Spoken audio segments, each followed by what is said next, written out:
Thank you for joining us on our journey here to preserve the history of mixed martial arts. When I wanted to take on this project, I needed help. I brought in one of my favorite matchmakers, Miguel Duarte, and the MMA detective, Mike Davis. So to do this, we've been able to preserve history. Welcome and enjoy. Welcome back to the Lights Out Podcast. My name is Mike Davis. Along with me, my co-host, Miguel Duarte. We've got a special guest, and we also got somebody sitting in, both very important people.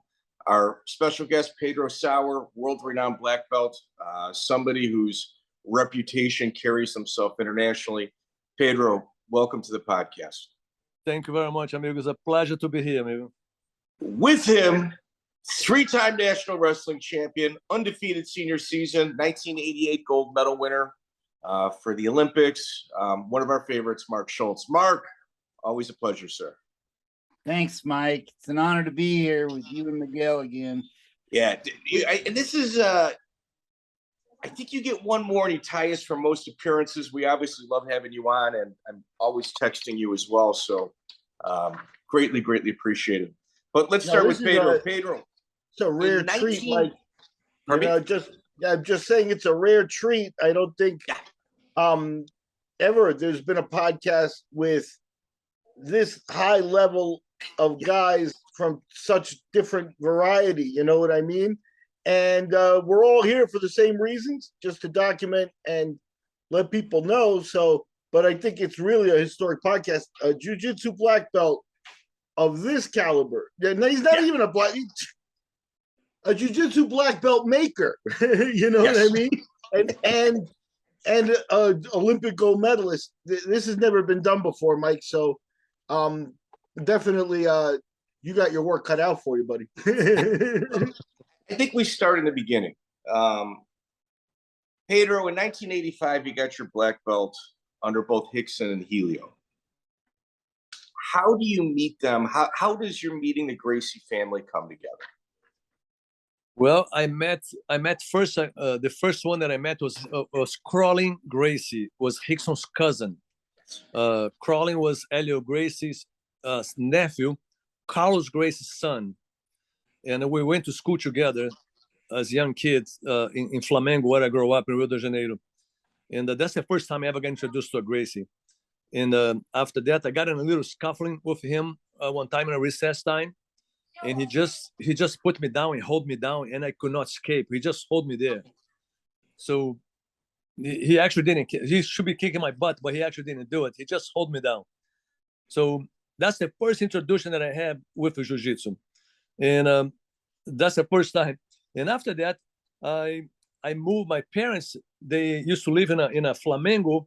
There was a very close where Grandmaster Helio Gracie has the first school. So Grandmaster Helio first school in 1925, it was in Flamengo, and that's where I grew up. My dad was grew up there. My whole family was from there. And Rickson moved, and Grandmaster Helio, they used to live just across the street, like a very close. And I remember seeing Rickson walking by with some dogs, just driving, just walking by, just, you know, young guy, just drive with those, walk with the dogs. And at one time he kind of looked at me, and I look at him, I kind of say, "Hey man, what you doing? What are you looking at?" And he came to we used to have a group of people that used to hanging out together. And he arrived there. "Hey, how you guys doing?" I said, "Man, we always hang out here. I see that you're passing by here every day. Just keep looking.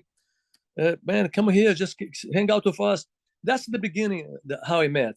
I didn't know nothing about jiu-jitsu. I didn't know nothing about the Gracie family, nothing. And Rickson started asking me to go to the academy, go there with him. And I went there for the first time to see what jiu-jitsu was about. And Rickson was a young kid. He was wearing a green belt. He was still have the kid's belt. And I saw him train against a guy who's a purple belt. And I got terrified. I couldn't believe what those guys are doing. They're doing flips on the air. The school was very tiny. Rickson used to climb up to the wall like this and do flips around. And the guy had a Rickson on the headlock. I thought it was the craziest thing I've ever seen in my life. So I said, "This is not for me." I went back home, and took me more than a year to go back to the school. Hey, can I ask a question? Yep. How old were you when you were introduced to jiu-jitsu and this all happened with Rickson and stuff? Man, the first time I saw jiu-jitsu, I probably be around anywhere 13, 14 years old. I was in there. And after that, when I was 15, I got my own car, and I started driving in Rio de Janeiro. So Rickson asked me a ride to go to the academy.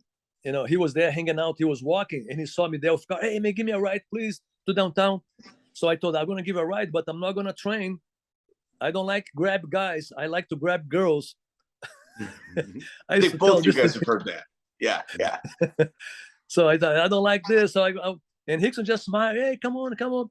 So I went to the academy, and it was a parking stall, vacant, right in front of the academy. Rickson like, take the spot, take the spot. Say, Rickson, I'm going to go there watch, but I'm not going to do it. So I went up there, and Grandmaster Helio, he was there at the reception, and he shook my hand, and it has like a big hand. I remember him kind of gripped my hand, and he said, "Whoa, Rickson, that's your friend that you've been telling about?" I said, yeah. And I said, "Listen, I just came here just to watch." And Grandmaster Helio said, No. Nobody's going to watch here, my friend. Come here, my son. And he started grabbing me and took me to the academy, like to the ring. And I was a boxer. I used to box when I was a kid. I started boxing with Marco, who was the same generation that Marco was. We actually boxed in the same gym called Santa Rosa. And that was a rough, really tough gym. So I used to box maybe a year and a half in the gym.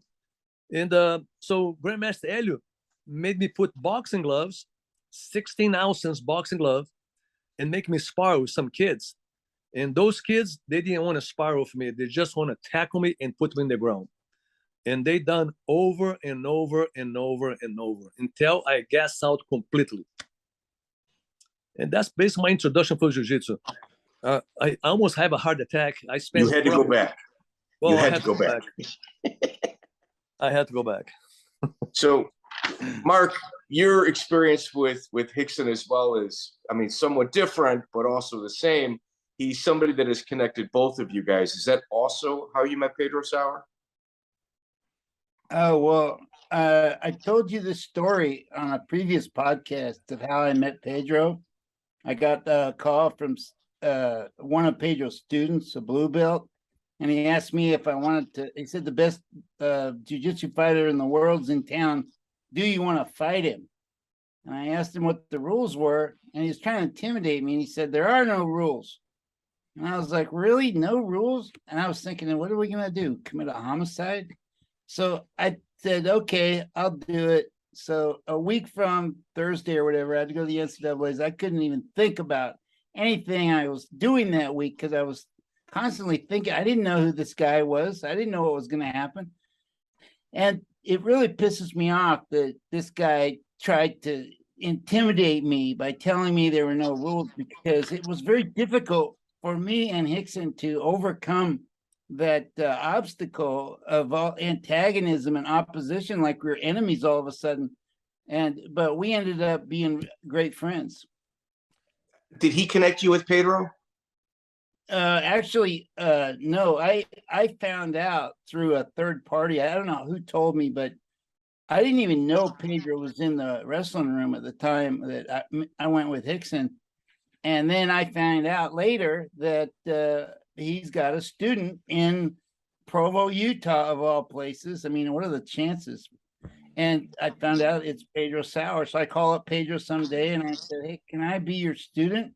And he was really cool. He's like, come on down, my friend, no problem. And I became a student for 3 years until the UFC. So, Pedro, did you witness the Rickson Mark Schultz grappling match? Oh, yeah. No way. Yes, yeah. We actually, I was having my camera, like my family recording. I have all my family footage, and we record that for like, I want to say maybe half an hour, maybe 40 minutes. The time we are, and Rickson took the tape with him, and I never seen the tape again. And he just told me he never seen either. But what was it like watching the two of them? You've got, how I try to explain it to people, jiu-jitsu people and wrestlers are like cousins. You've got two people that took on sports and dedicated their lives to something that they never thought they would ever make any money on, and they couldn't quit. They had to keep going. So it's just cousins that like to fight each other, which that's an honor. Could you bring us through what took place against Mark and Rickson? Well, what I remember being sitting down there, and Rickson started doing some moves first with O'Brien. It was the name of the coach. Alan Albright. Alan Albright. Yep, very nice guy, kind of strong. And I remember Mark. He pushed the door. The door just smacked it, and Mark walking in, and he looked around, and pretty soon Mark he went for to get change, came back, and Rickson he was doing some moves with Albright first, and I was just sitting down there. I think Steve Bishop had the camera, and there was another tall guy that I trained with him. Mark trained with Rickson, and I roll with this other tall guy. I don't know his name. Corey Veach. Yeah. Tough dude, unbelievable. And I remember that after the training, Rickson asked me if I submit Corey Veach, and I did not submit him. I put him in several moves, but he just wore himself out. He didn't want to tap at all. So I told no, I didn't tap him, and that's when we pretty much went back home. But we got all this recorded, but Rickson never ever watched the video. I find out this last year. So Mark said that he had Rickson in a cradle for about 30 minutes. 20. And how many? 20. Oh, 20 minutes. So your natural response is, Mark, were you talking stuff to Rickson? And he's like, no. Well, were you saying anything? No, I never said a word. I can't imagine holding somebody in a cradle for 20 minutes and just not saying any word other than just, sheer just brutality. That's pretty scary, in my opinion. Yeah, I do remember one time that was Mark was hard, and Mark was holding Rickson's arm. He was safe. Mark was very safe at Rickson's guard and hold there. And at one time, Mark said, "So what we're gonna do? We're gonna continue here?" And Rickson said, "Yeah, let's continue." From the same position, because I know they've been there in the same position for quite a long time. Mark was even though he was not a submission guy, but he was just a phenomenal wrestler. Mark's Mark, man. He's a beast. He's mean. He's mean. Yeah. He was quick. Well, let's talk about your black belt. You got it under Helio and Rickson. How long were you training prior to you getting it?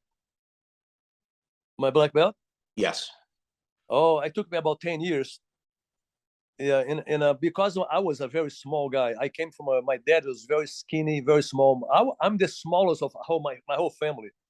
I have a brother who's at 280 pounds.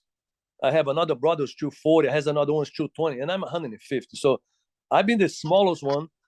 But as a kid, I was a little bit wild as a kid.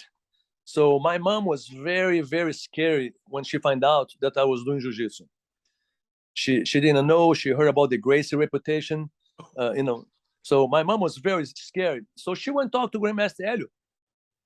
And she said, I'm very scared about Pedro doing jiu-jitsu. He's pretty wild. He's been kicked out from many schools. And he's crazy. He's pretty much crazy. And Helio said, Miriam, Pedro doesn't look like that crazy to me. If I give him $100 bill, he'll put it in his pocket or he will eat it. That's a question that Helio did ask my mom. And my mom said, well, he's going to put it in his pocket so I can still fix him. If you eat it, this will be a lost case. Hey, Pedro, tell them about that time that Helio held you down and you were everybody was telling him how crazy you were, and he held you down and looked at you, and you tell the rest of the story. Yep, man. Helio was pretty much after he talked to my mom. So I was a little kid. I was small, and Helio used to partner. We used to be partner many times. We partner up because I was a good partner for Helio. I never been a resistant kind of guy. So I was trained with Helio, and he passed my guard. Helio was in his 60s. I was probably in my 15, somewhere on that. He passed my guard, crossbody, mount. When he was in the mount position, I tried to escape. And I mean, left and right, elbow escape, left and right, upa, left. I tried to escape for like 10, 15, 12 minutes, somewhere in the range. And I completely gas out. And I could not escape the old man. The old man still hold me down there. And he looked at me right in my eyes and said, hey, do you think you're crazy? You know, son of a, he called me a bad name, like a son of, you know, can we swear here or just keep a good, we don't swear, right? No, you can. It doesn't matter. Yeah, we're good. Yeah, he called me some bad names. So, you know, basically, like, you think you're crazy, you know, motherfucker. You don't trick me. You can trick your parents, but you don't trick me, you son of a bitch. Just like that. And I was so intimidated and I was so exhausted. I was so completely drained out that moment on, a little light came to my mind. It's like, oh, my goodness, that's the first person in my life that I'm not able to trick. Because basically, I used to trick everybody. Mm-hmm. I just pretend I was crazy. Well, yeah, but Mr. Sauer, that type of behavior and attitude as a child means you're probably a pretty good teacher, because if you can trick, that means you can, you know, kind of create a path to get somebody to a finish line. It's just taking them on the right path rather than the wrong one. That's very important. Yep. Anybody who came around me and I see the guy's kind of a little bit different or needs a little bit extra attention, or even if the guy who has some special, needs some special attention, I can relate to those people very easily. Very simple, you know, and I can tell without a doubt, my friend, don't worry, we're going to be fixed. We're going to fix this. Whether you like to or not, it will be fixed. We're going to work this out. You know, one of the, if I could jump in, go ahead. Maybe we're going to ask the same question, but Rickson had an older brother that kind of goes in the legend category, and that's Helio Gracie. Yeah. Yep. And you know, he's somebody that we know very little about, obviously, and you may have been there, you know, training him. He's actually, what we've heard is that he was, you know, like a Rickson level, like a respected guy, and then he passed away in a paragliding accident. So, well, what light can you shed on us? What can you tell us about it? He also seems to be one of the first guys that got the lifestyle too, like the surfing and paragliding and things like that. So, talk about him. Yeah, Halls. What happened for Halls? The first time in my life that I have a competition that I compete was against Hall's student at Hall's Academy, and I got hammered. But Halls, he was a incredible guy.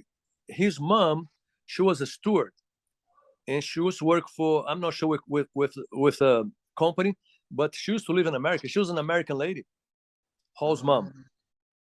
So what happened with Halls, that he was able to travel to the United States quite often, and he ended up learning English because he used to come to America, and he learned wrestling.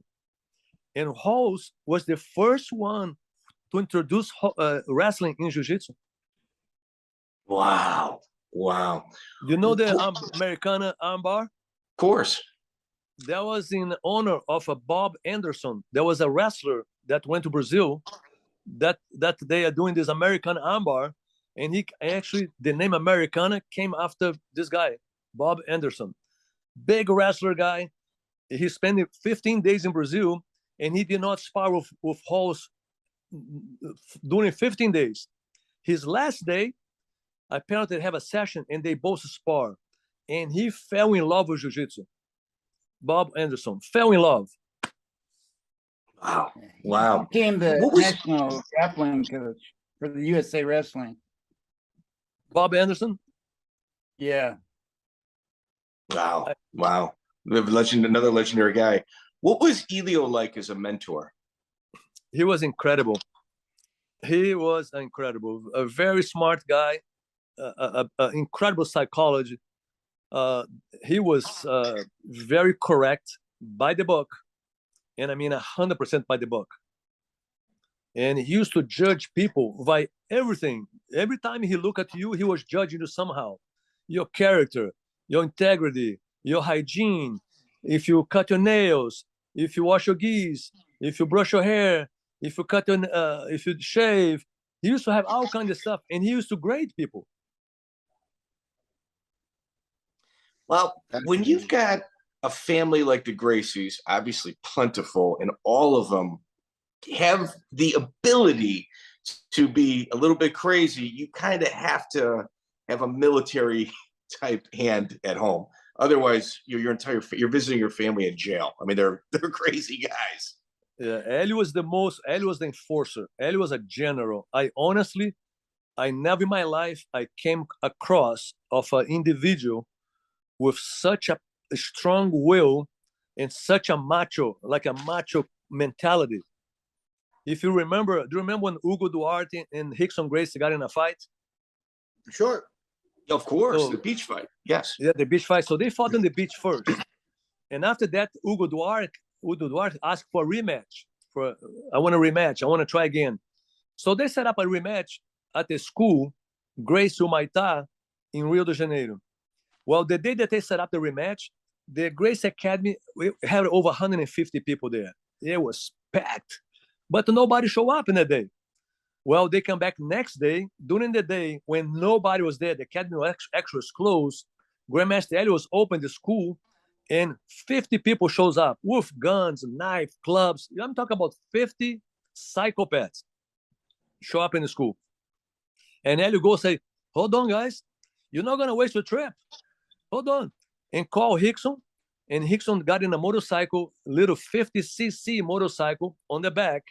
And he was on the bike, wrapping his hands to arrive in the Gracie Academy. And came him and another guy. His name was Samba Zukin. That's the guy who was driving the motorcycle. They arrived. Everybody opened up, and they start fighting. Not even on the mats. They fought downstairs on the concrete, on the asphalt. They're supposed to be going to the mat area, but there were so many people. And the moment that Rickson walked in, the fight broke down like majorly. So they start fighting. Rickson took the guy down, got in a mount position, holding in the kind of gift wrapped kind of move, and just punched this guy to the death, like punch him. And the guy, I give up. And Rickson kept punching him. I give up. Rickson kept punching him until he repeat how many times, who's the champion? Who's the champion? And after Hugo Duarte repeat like maybe 25 times, Rickson let it go. The moment Rickson let it go, Royler Gracie was just walking. A little kid, just 17, 18 years old, just walking, Royler. And Grandmaster Helio stepped in the middle of those 50 psychopaths. Who else wants to fight here against my young little son here? And Royler like, what, me? Just like that. And that's how Eugenio Tadeu and Royler end up fighting. Wow. Yeah. Wow. So yeah, wild.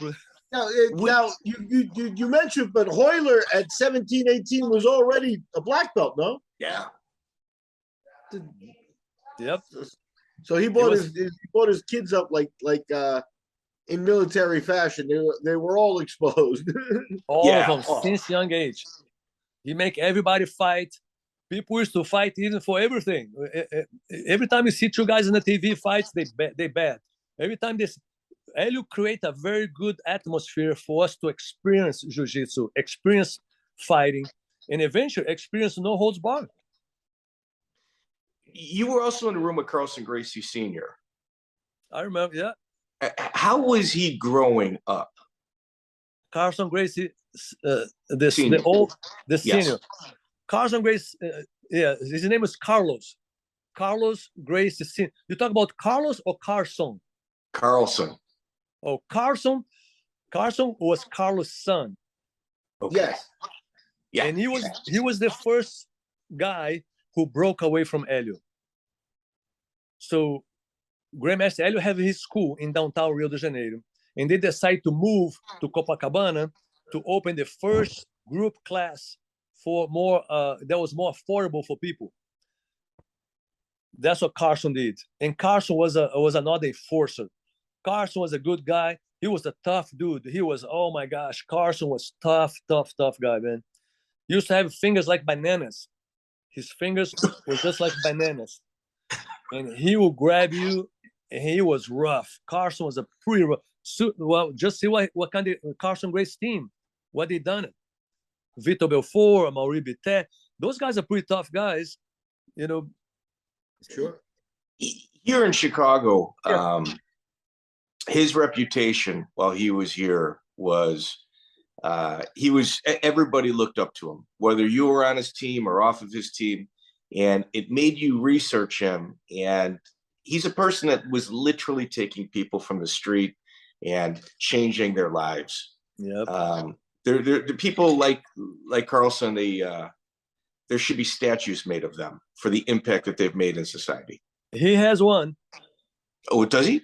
Believe it or not, Rio de Janeiro has a statue of Carlson Gracie right off Copacabana subway. The station of the subway in Copacabana has a statue with his hands like this. And the way how he shook hands, he used to shake hands with the fingers apart. Yeah, with the fingers apart. Yeah. Apart. That's how he used to shake hands. So they have a statue of Carlson Gracie with the fingers like that. And everybody can go there and shake his hand. Oh, that's awesome. It's That's pretty so cool. That's fantastic. So your first job teaching was at the academy, the Corporal Cuarto. You brought it up already. And you taught with Alvaro Barreto. Yes, sir. How was he as somebody that was on the mat with you? Grandmaster Alvaro Barreto was an incredible technician. He was very technical. He was a younger brother of João Alberto Barreto. That was the #1 student from the Gracie Academy of No Holds Bar. They used to have a show called Heróis do Ringue, the heroes of the cage. And every Monday, they used to have those fights. And João Alberto Barreto was undefeated fight. Unbelievable. Big guy, like a bigger guy, bigger jaw. But Alvaro Barreto was a gentleman, very nice. And what happened with Alvaro Barreto, when Rickson moved to America in late 1988, I was in the academy and I lost a body. I was like, man, I see this dude every day for 15 years. Now this guy is in America. So his young son Royler took over the school. And Royler was a buddy, was a friend of mine. Of course, I want to continue there and continue to support the academy. But what happened is, I was asked to go teach class in another school, and I didn't feel good to do that until I went to talk to Grandmaster Helio. So I told Grandmaster Helio, say, Professor, I got invited to Alvaro Barreto to teach class there, but I came here to ask permission before I go there. And Helio looked at me, Pedrinho, if you want to be a teacher of Jiu-Jitsu, go to Helio Gracie. Go there, because I believe he might be needing some help over there. So I went to talk to Helio Gracie in Gávea. That's what his school, Shopping da Gávea. That's the name of the place where he used to teach. So Helio was very nice, treated me very, very nicely. We had a conversation, and he knew me from Grandmaster Helio, that I was one of the students there. So he kind of knew me competition that I compete in every belt. I never been a competition winners expert. Because I was troublemaker as a kid, so I never got in shape. I just kind of arrive in the competition as it is. Never prepare myself. So when he offered me a job, Helio offered me a job, I went back to Alvaro Barreto to say thank you to him and say, listen, Helio offered me a job. He offered me to pay this, this, and this. And Alvaro looked at me and said, Pedrinho, I will pay you double what you have now. And basically, I went back to Grandmaster Helio. I told Grandmaster Helio, thank you very much I went back to Helio too. Thank you for the offer, but I'm going to stay at Corporal Cuatro because over there I had a friend. His name was Marcelo Behring. He was my training partner for 10 years. I was Marcelo Behring training partner. And Marcelo used to train at Corporal Cuatro too. So I chose to go there, and that's what I was there for about 1 year. Just 1 year. And after 1 year, we have a state championship in Rio de Janeiro, and Corporal Cuatro won first place. And the second place was the Gracie Academy with the Corporal Cuatro has 62 points. The Gracie Academy has a 15 as a second place. We cleaned up the whole entire tournament. It was in Niterói. So at the moment on, Grandmaster Helio and Rickson, they start talking on the phone, and Rickson was right in America. And the conversation was, we need a small body. We need a small person here because that's the way to show the Americans here how Jiu-Jitsu work. by have a skinny body. So my name shows up as a, hey, Pedrinho, you want to come to America? So Grandmaster Helio told me, hey, you want to come to United States? I said, sure, I'll go to America. And that's how I came. We came to America. Wow. Let me ask you. You mentioned Marcelo Behring. Marcelo Behring, at some point, got to carry the jiu-jitsu flag to Europe, if I'm not mistaken. Yes, sir. And it's from there that he that comes Fabrizio Verdun got his black belt from Marcelo Behring. Is that? Can you fill I think us in? Fabio Verdun got Marcelo Behring from got a black belt from Silvio Behring, his brother. Okay. But Okay. Marcelo, he was the first guy who came to Australia. That's why he kind of the first place he went. Marcelo was a very nice guy, very outspoken, good-looking dude, big smile, friendly. And unfortunately, he got in some wrong crowd, wrong friendship, and his life ended up to be short. Yeah. When you were over at Corporal Cuarto, you had Sergio Balao with you as well. He came after. Oh, he came after you. Sergio Balon's after. He's a lot younger than me. I'm 64, man. I'm the oldest one. Okay. So in 1990, you also quit your job as a stockbroker to move here. Was that a difficult transition for you? Because essentially, it's before the UFC. Jiu-Jitsu is unheard of here in the United States, and you're taking possibly the biggest risk of your life. Yep. I came here without, I have no idea. The only thing that I knew that was Helio is in America. He's been in America for a long time. Helio was being a movie star. He was recording movies in Hollywood. And Rickson, just arrived. So my goal is like, man, I want to be close to Rickson. I want to be close to my friend. And I had this opportunity to come to America. I have no idea. I didn't speak a word in English. No idea. When I arrived in Los Angeles, my first thing that Rickson taught me is like, Pedrinho, he called me Duarte. Is my name backwards. Pedro Duarte. So in Flamengo, we have our own dialect. People in Flamengo, they grow up in Flamengo, they speak the Gualin of Gomenfla. Flamengo, Gomenfla, backwards. So that's how we used to call me. And his name is Rickson Sonkihi. So we have our own dialect between us. But when I arrived to America, I learned those few words, do like this, where's the bathroom, I'm hungry. And that's how I started. Pretty much like that. Did your family try to talk you out of quitting your job? I mean, you're an absolute professional, and like I think there's a lot of concern on the home side. Oh my God, my family, it was one. My boss, I got two bosses, two guys, twin guys that owns the bank where I used to work, and they look at me and say, Pedro, do you have any idea what we're gonna leave behind? Man, you are general. I was taking care of operation table of auctions, future and commodities with as a broker. I used to make a little money I can't believe, man. And I was like, well, money is not an issue. I was not so hard for money. I have a beautiful apartment in Brazil, in Rio de Janeiro. The front for Jesus Christ statue, the front for big lake, where very, very expensive. And I quit everything and I moved to America to live in a garage. Did you live with Helio in the garage? Me and Helio in Limão, we share the garage. That's crazy. Now that's a pretty famous garage because, the rumors are that Rickson himself started training people in his garage when he was there, and I'm sure you took part in some of that. I was there. I remember Eric. Yeah. What was it like sharing the mat with Eric Paulson at this time?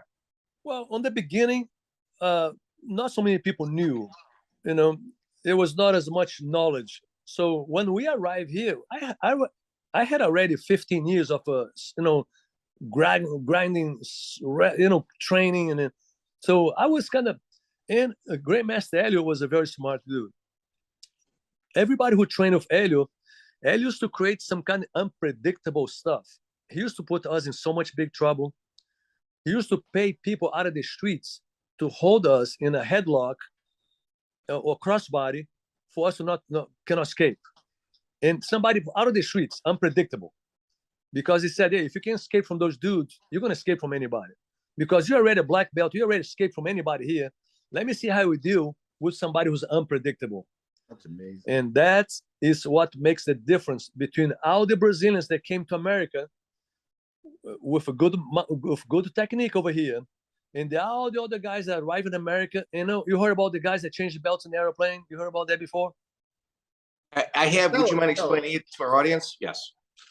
So a lot of people, they left Brazil as a blue belt. When the flights go up in the air, they arrive at black belt, and people didn't know who they were. They arrive in Miami, they arrive in Tennessee, Kentucky. Nobody know. So you put a black belt there. Well, what happened is they did not expect the visitors of the wrestlers.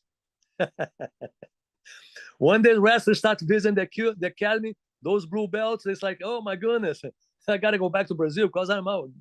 My shoulder, my back, my knee, everything started hurting. And the guy didn't know how to do a good jiu-jitsu. He could not survive against wrestlers. Tell that story of when Rickson was a kid and some gang of thugs beat him up and he ran home. And you remember that story? I do. It was actually Royler. Rickson and Royler, they were surfing in a beach in Pepino, São Conrado beach, and they have the local groupies.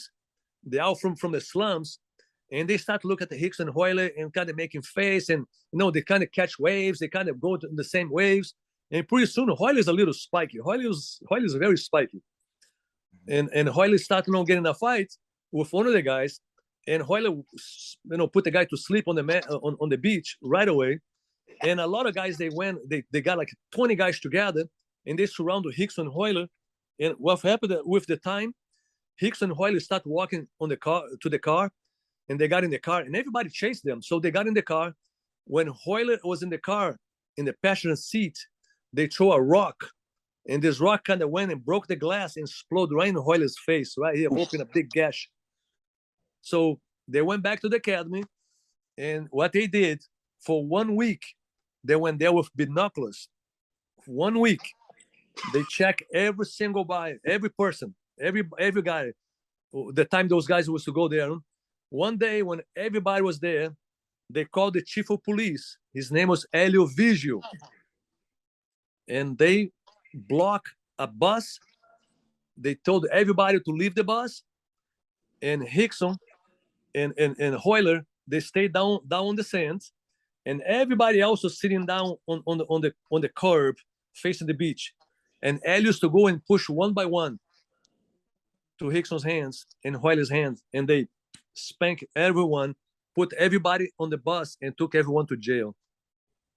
Oh my God. Oh God. That's a true story, man. Oh man, that's not healthy. Yeah, that's not good. Brazilian, the old timers Brazilian. Those guys used to be crazy, man.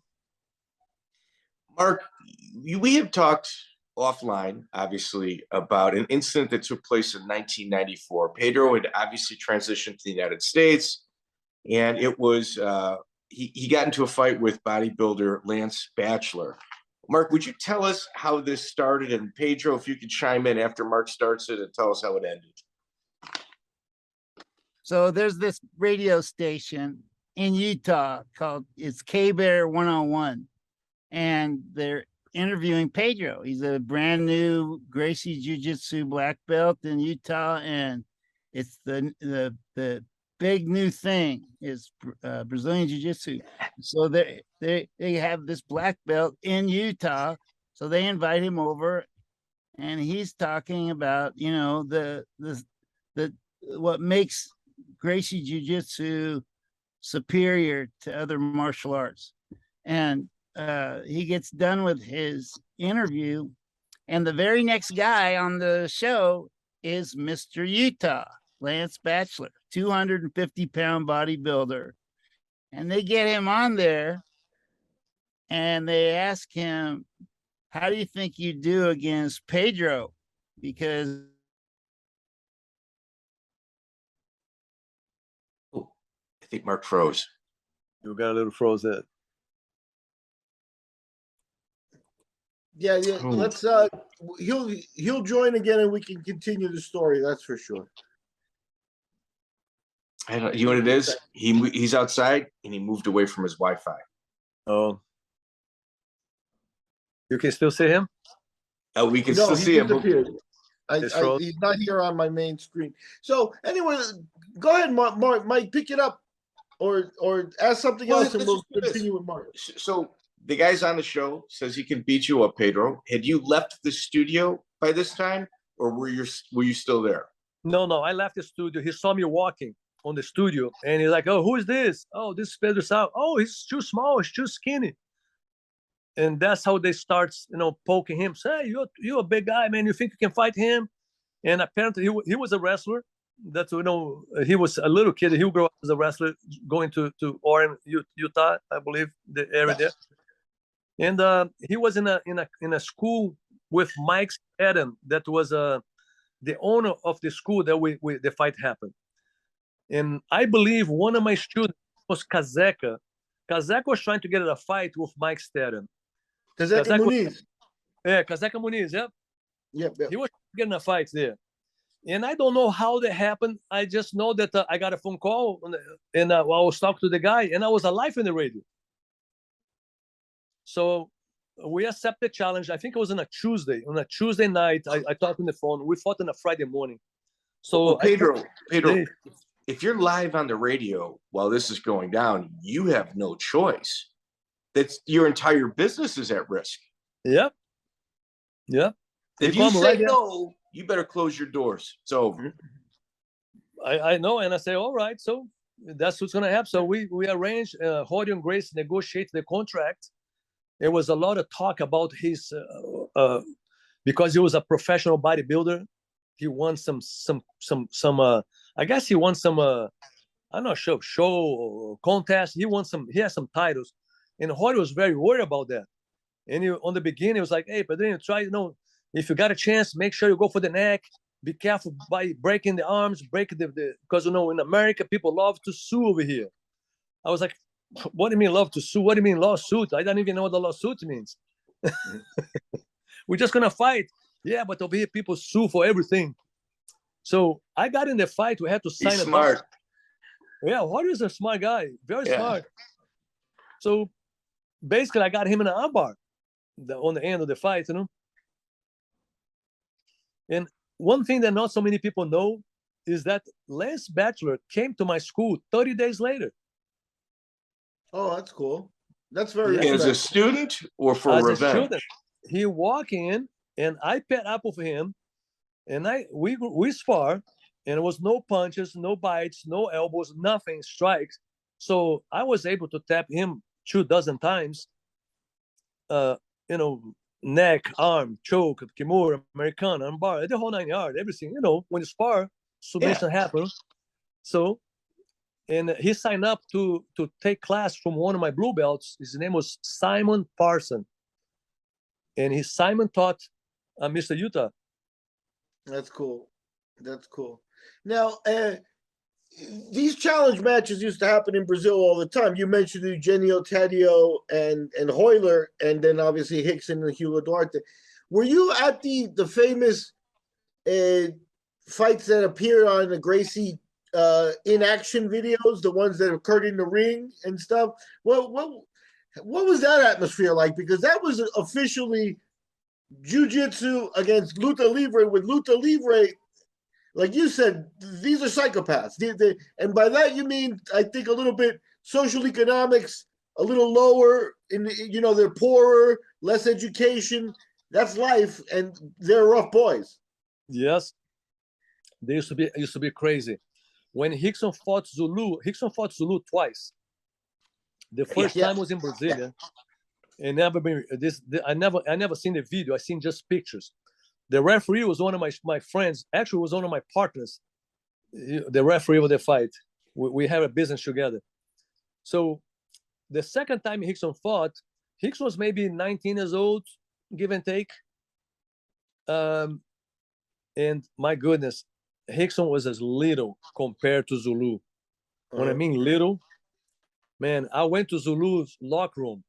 I walked there on his locker room, and Zulu was sitting down on a bench, and his hands was almost touched the ground, and he was almost my height. Yeah. Sitting down.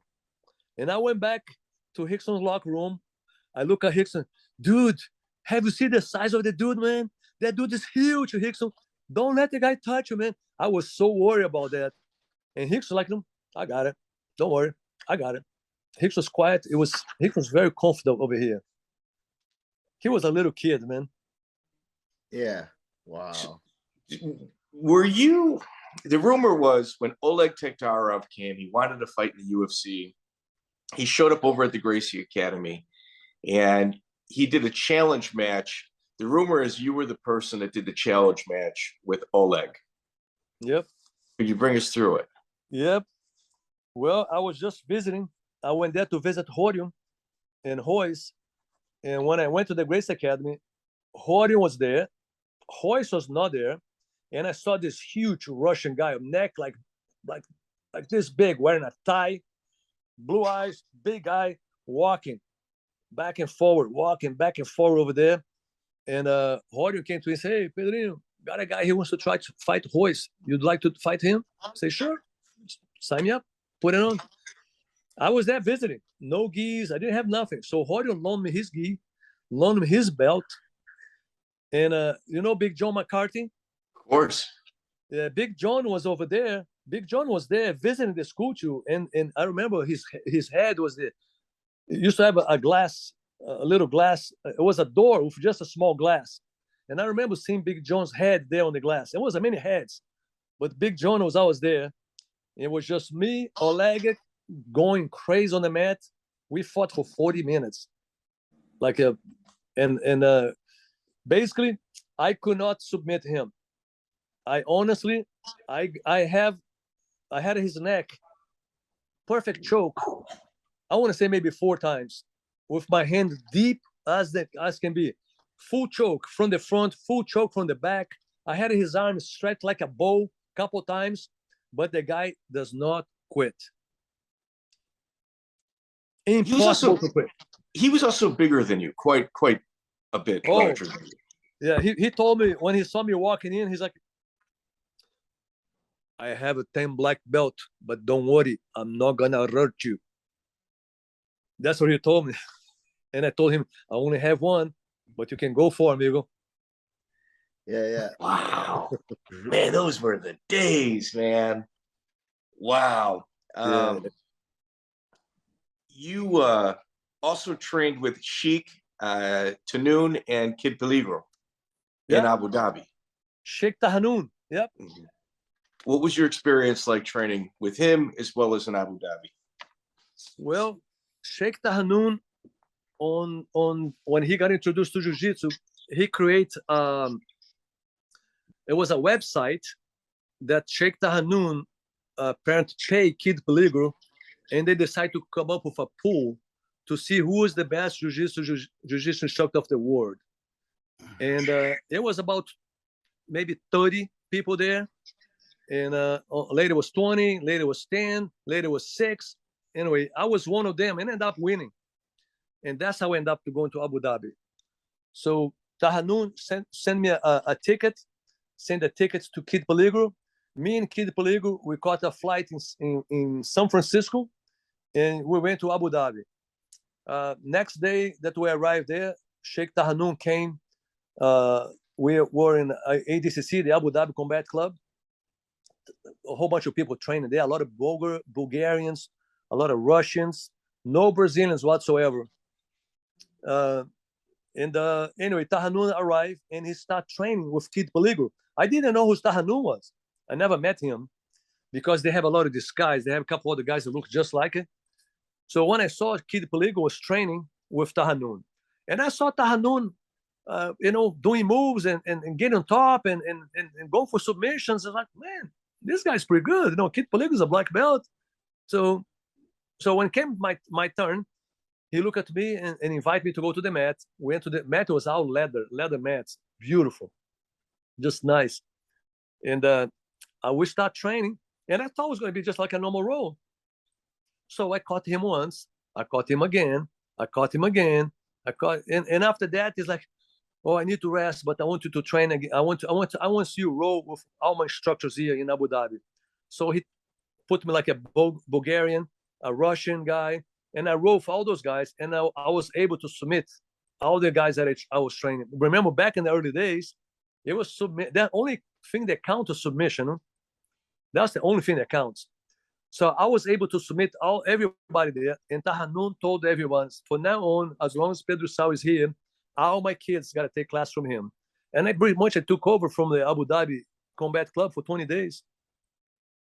Wow. Yeah.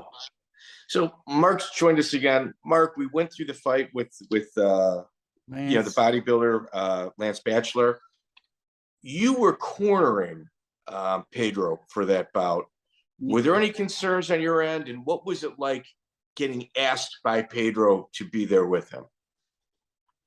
Well, I think Pedro's entire club was there, and of course I was part of his club, and he was in the back room getting I guess kind of a pep talk from this student named Kazeka, and he was slapping him and stuff, warming him up and stuff. And I was thinking, man, this bodybuilder has no idea what is going to happen, because, here's this Brazilian Jiu-Jitsu black belt, and he's, so technical, but Lance was a wrestler too in high school. So it wasn't like he didn't know anything. He knew takedowns, So first thing that happens in the fight, Pedro's kicking Lance's knees, and you can see all this on YouTube. It's if you go to 150 pound Brazilian black belt versus 250 pound bodybuilder, it's got like 5 million views. Anyway, he's first punch he throws, he breaks Lance's nose, and blood just splattered all over Pedro's gi. It looked like he just came out of a slaughterhouse or something. And then Lance took him down, and they rolled around, and Pedro finally got him in an armbar. And Lonnie Foster was the referee. He became a UFC referee. Anyway, I knew that Pedro was going to win, but I didn't know how he was going to win. I figured it would be an arm lock, and it was. But when he won, we all lifted him up on our shoulders, and I was just so amazed that, I had seen this movie, Hard Times, with Charles Bronson, where they were fighting in this guy in the Depression era, comes out of nowhere, and he bets on himself to win these bare knuckle cage fights. And this is all just a movie. And when I watched that, I thought, man, that would be the most intense man-to-man, hand-to-hand competition there is. And here we are, 30 years, actually doing it for real here in Utah in this no-holds-barred fight with Pedro versus this guy who's 100 pounds bigger than him. And it was like, I was like, this is like we're in the age of the Roman gladiators again. And anyway, you loved it. I loved it. And I knew, after that match with Rickson, that Brazilian Jiu-Jitsu was the best standalone martial art there was. But this was just proof. Well, Mark, here, you're a student of Pedro. You've got the utmost belief in him. This radio thing goes down. Do you have a talk with Pedro about it, or do you just kind of go on autopilot saying, nah, man, we're going to handle this. This is just, a day in the office? It was between him and Pedro. I was there in Pedro's club when this guy told Pedro that told the whole state of Utah, he's talking to the entire state of Utah, and he's telling everybody in Utah that he could beat Pedro up because he's a little guy. And Pedro picks up the phone and calls K-Bear 101 and says, put me on the show. He puts him on the show, and he says, you think you can beat me up? Let's fight. And what's he going to do? Back out in front of the entire state of Utah?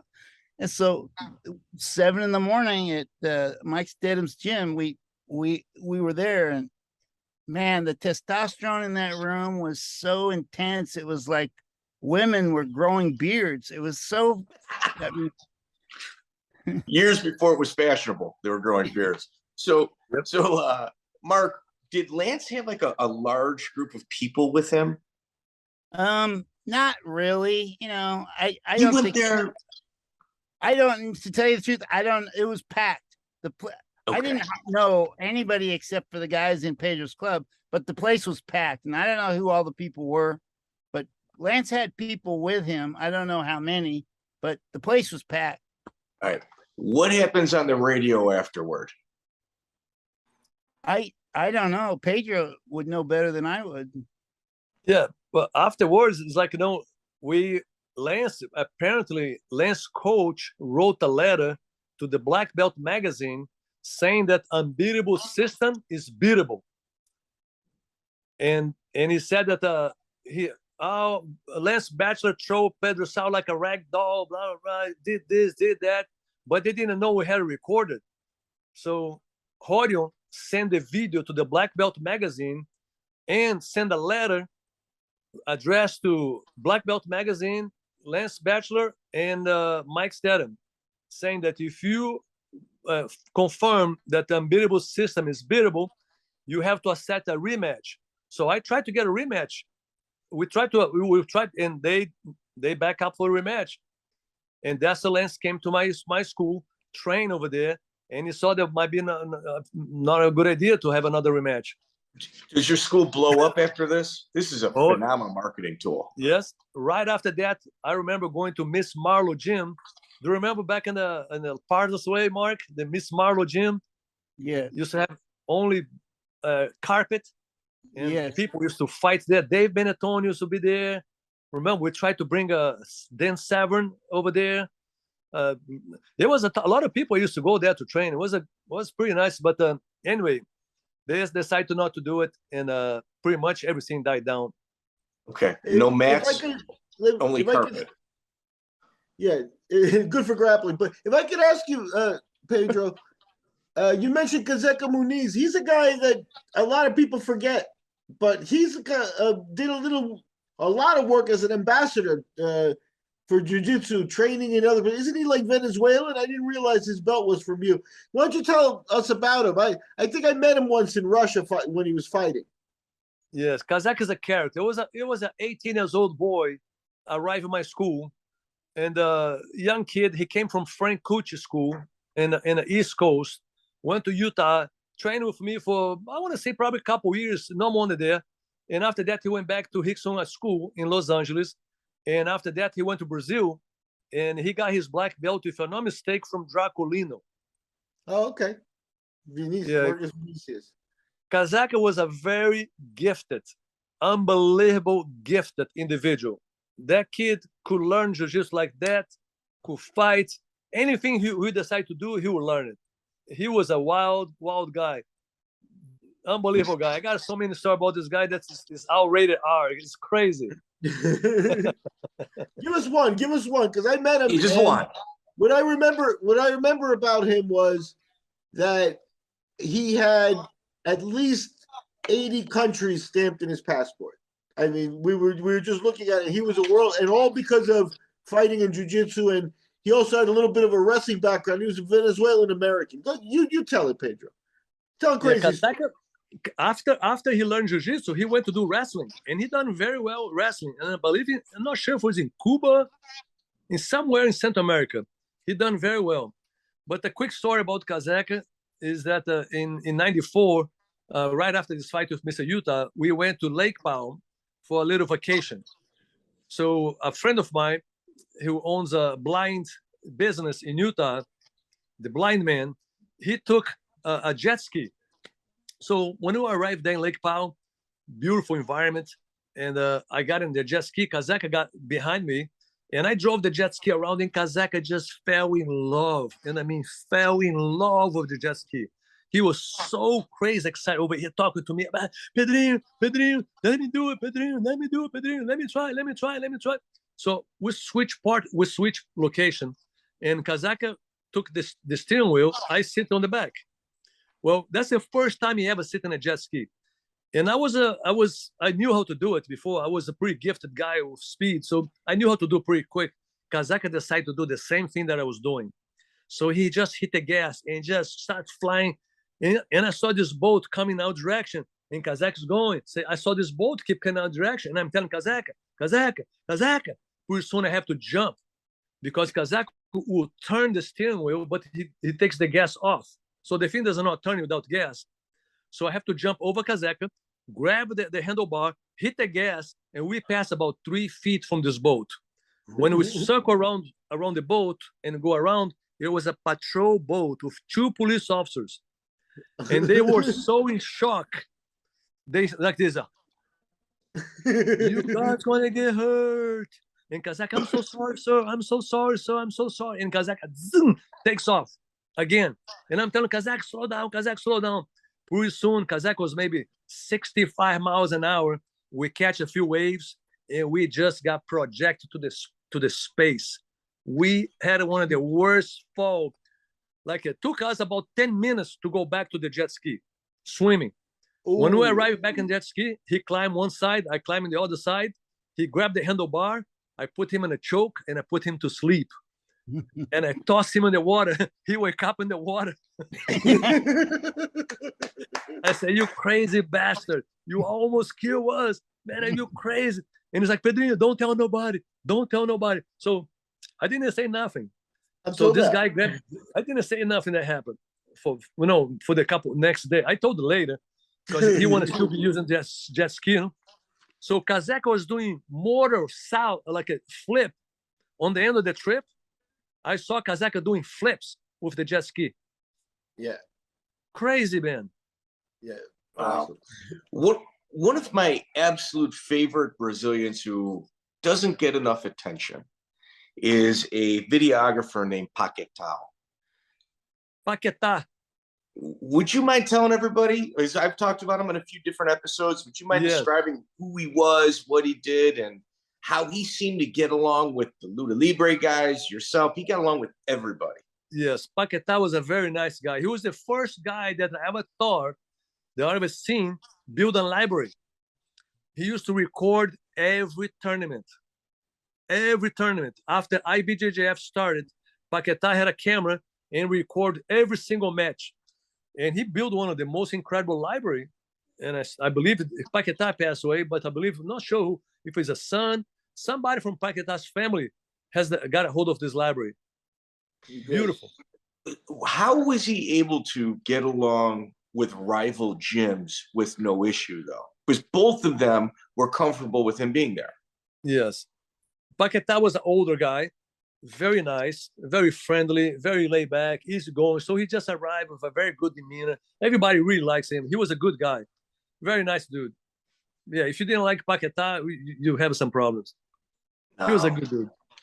I'll tell you a funny story. We were doing the first Abu Dhabi trials in Brazil, and I was running the trials with Tetel. I was a judge, but I also had the video rights.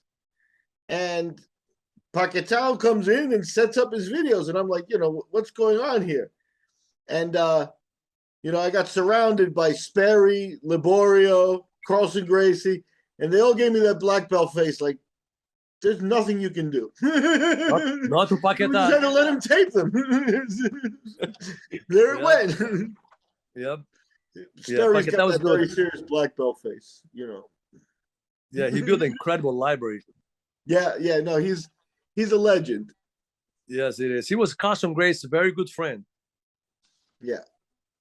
But even the people that like Carlson was, having issues with, like on the mat, even they had no problem with Pacetau being there. No. I like to describe him as, you say, fight library. He was more like the fight trader. Like if you needed video on somebody, he had it, and he was very fair with both people. He would give both copies, so they both had it. And if he hadn't done it that way, one group would have disliked him, and he never had that issue. No. No, the group was on the end. We all kind of come to good conclusion, good friend. But in the early days when Grandmaster Helio was alive, and Marco Hu was on his prime, and it was a lot of Marco Hu was such incredible talent and came from a big family. Marcos was, I believe, one of the youngest of the brothers. One of his brothers was a very good friend of mine. His name was Zezé. And super nice guy, good fighter too. The guy liked to wrestle, grapple, good guy. But Marco, who was in a different level, he was incredible. And Marco's the one who kind of created a good. Marco is a good dude. He's a good friend. All the people that put a lot of words in Marcos, who was him, because Marco is a laid back guy, man. Got a few girls, daughter. He's a good family man, laid back dude, unbelievable talent. Can kick like a horse, like a mule. So, since you knew Marco, now I hate to go backwards, but since you knew Marco when you were young, and he is special, what kept you away from the Luta Livre world? And what with the draw of jiu-jitsu, is that strong? It was Rickson and Helio. So I could not go to Luta. I've been to Luta Livre, guys. I've been there a few times to grapple. Few times I walked there. I used to grapple with Marco. I grappled with Marcos many times. Marco used to come to an academy in Corpo Quatro where Rogério Camões, that's the coach for Anderson Silva, Vanderlei Silva, Rogério Camões, André Galvão.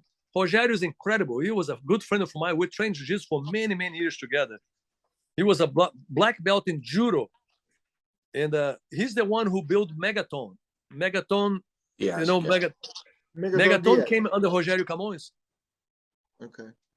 Why do you think Marco Ruas and Rickson never met? On the mat? Well, honestly, I think it was a lack of opportunity because the chance was there, the chance for them to meet each other. But it was this mystic idea about Marco's getting so good, Rickson's getting so good. Let's fight for money. But I remember training with Marcos at Corpo Quatro. I remember rolling with Rickson. And I talked to Marcos about this when we were young.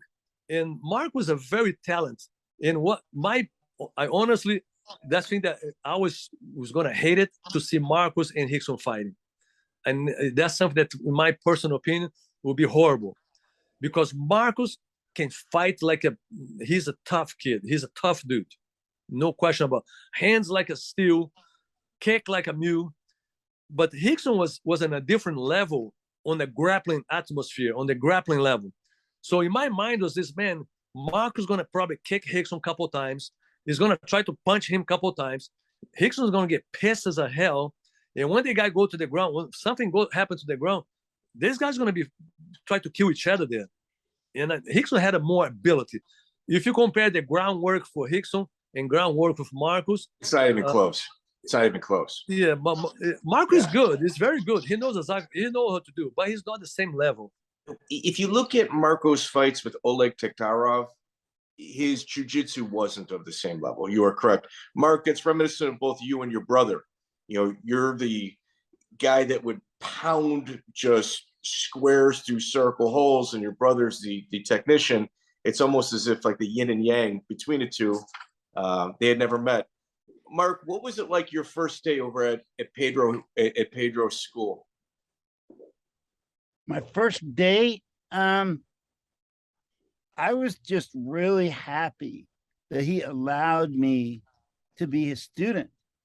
And I didn't ask for any favors or anything. I put on a white belt. I did everything he told me, just like I did everything everybody else did. There was nothing special about me. And I didn't do anything different. I was just another one of his students, which was all I wanted to be. And then we did that. One thing I do want to, I don't remember the name of this guy. Who is that? After I got my blue belt, I went up against a black belt from Brazil. What was that guy's name? Fabio Santos. Right.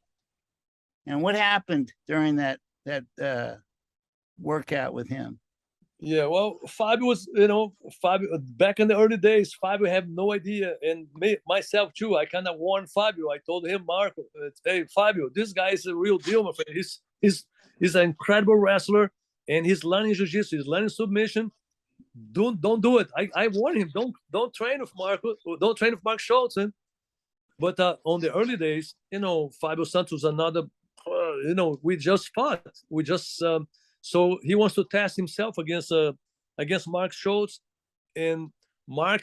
I think you caught Fabio the first time, and it was kind of little. Oh, I don't know this. I don't know that. I say, hey, let's start over again because it was submission happened there, and I told him, let's not do it anymore. Stop right there, and he wants to do it again, right? And it happened again, and I told, okay, this is it. No more. No, that's it. It's done. Remember his girlfriend? His wife, yeah, was girlfriend at the time. That's still his wife. His wife, yeah. She started screaming. It's jiu-jitsu, what are you going to do? Back in the early days, man, that was wild.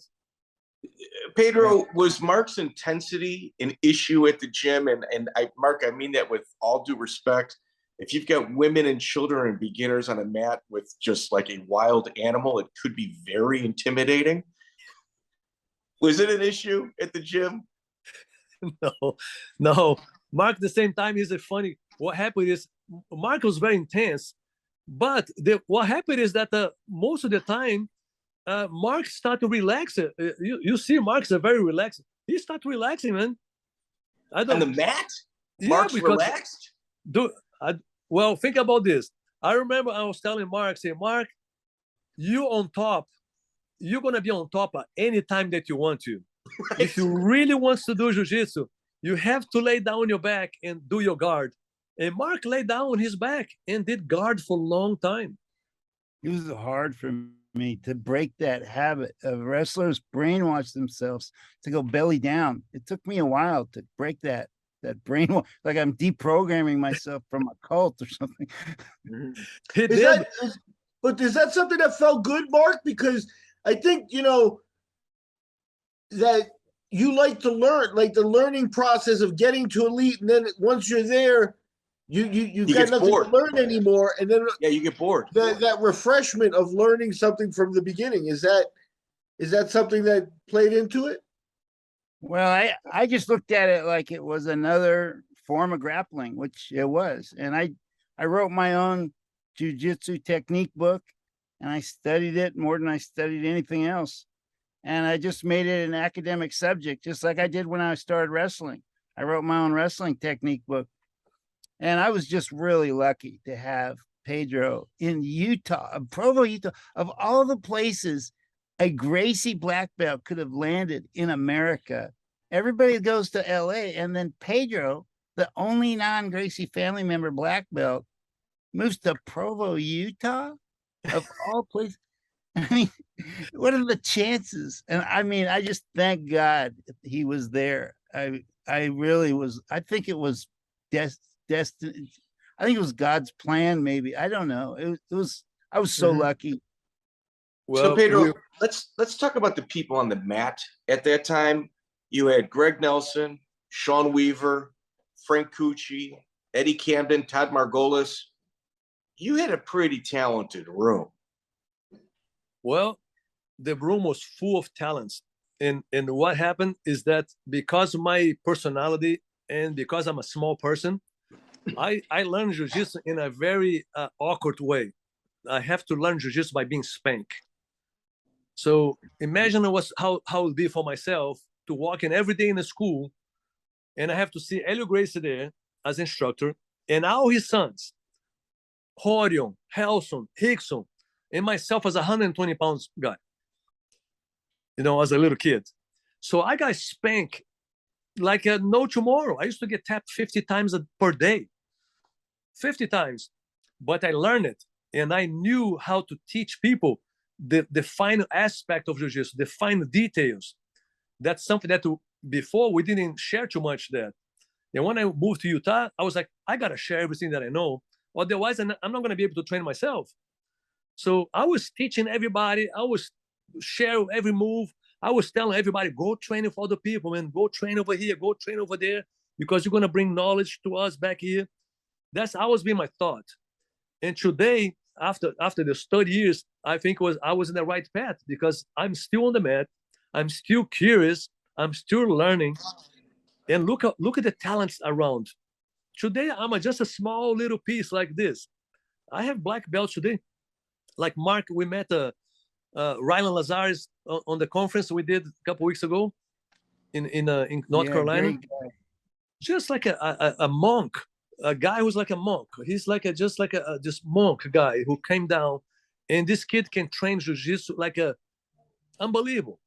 You know, a beautiful jiu-jitsu guy, practitioner, the guy who kind of.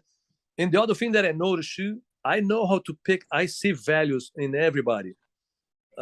I just see people, and I was like, no, hey, Mark has incredible talent. Shawn Weaver had incredible. All those guys that you mentioned, everyone have.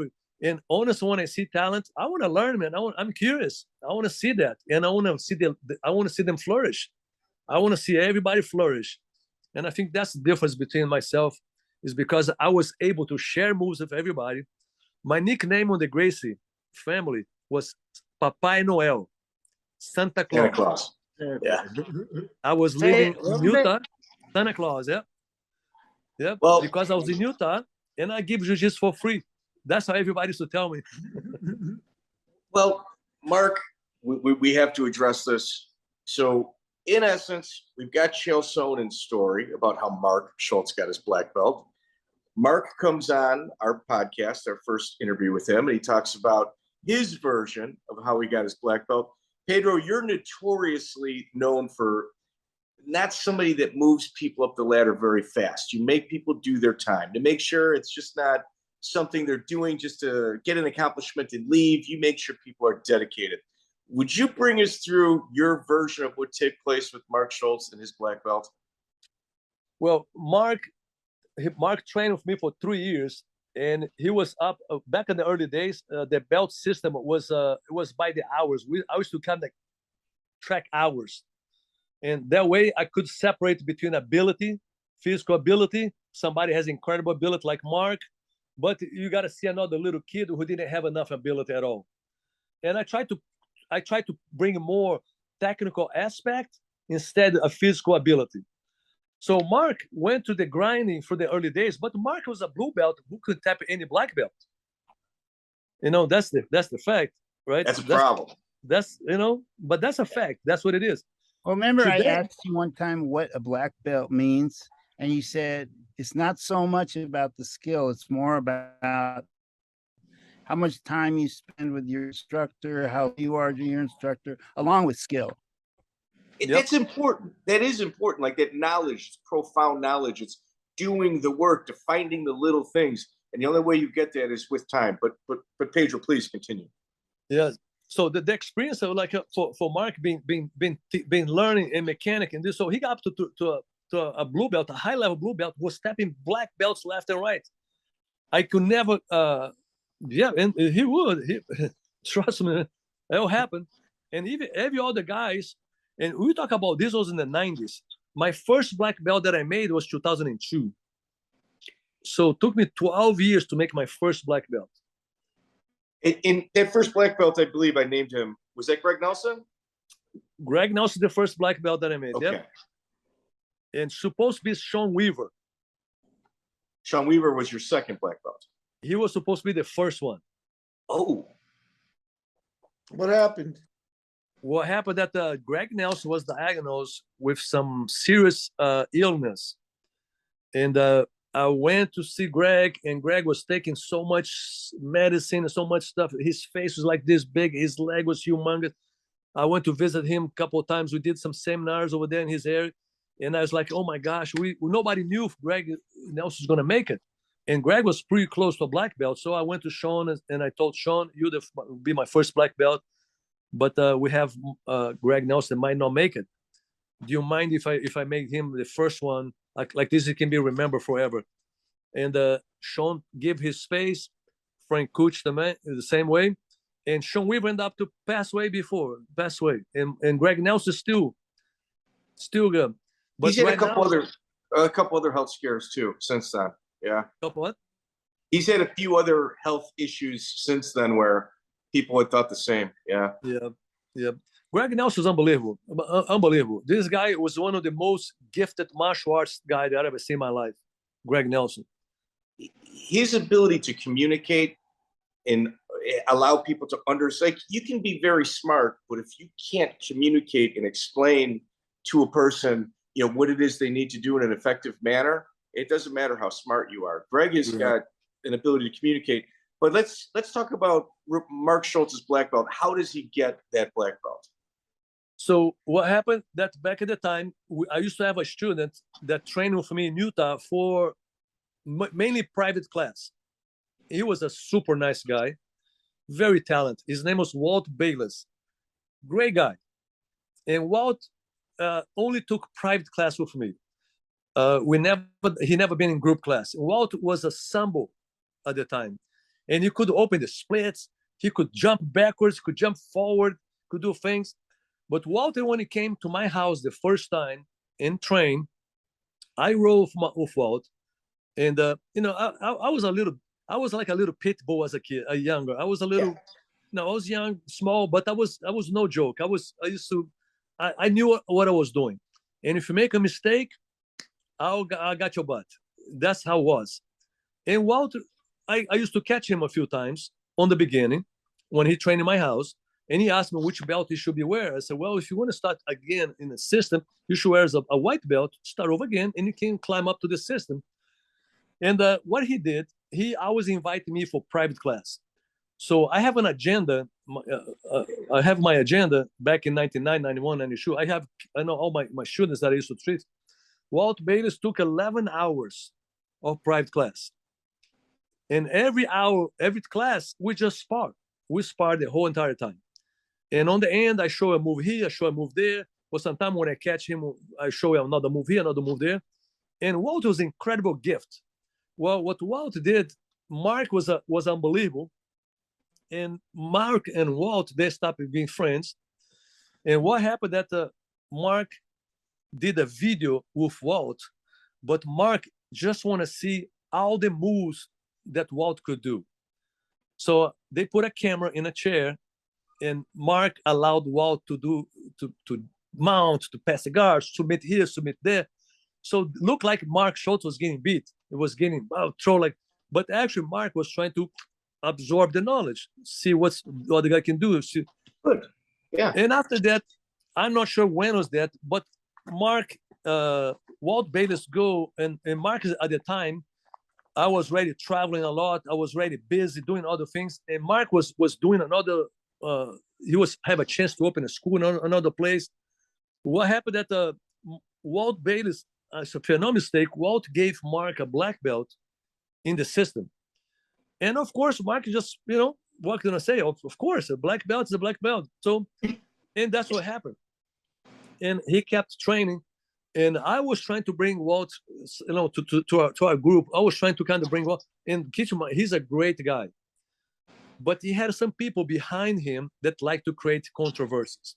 Yes.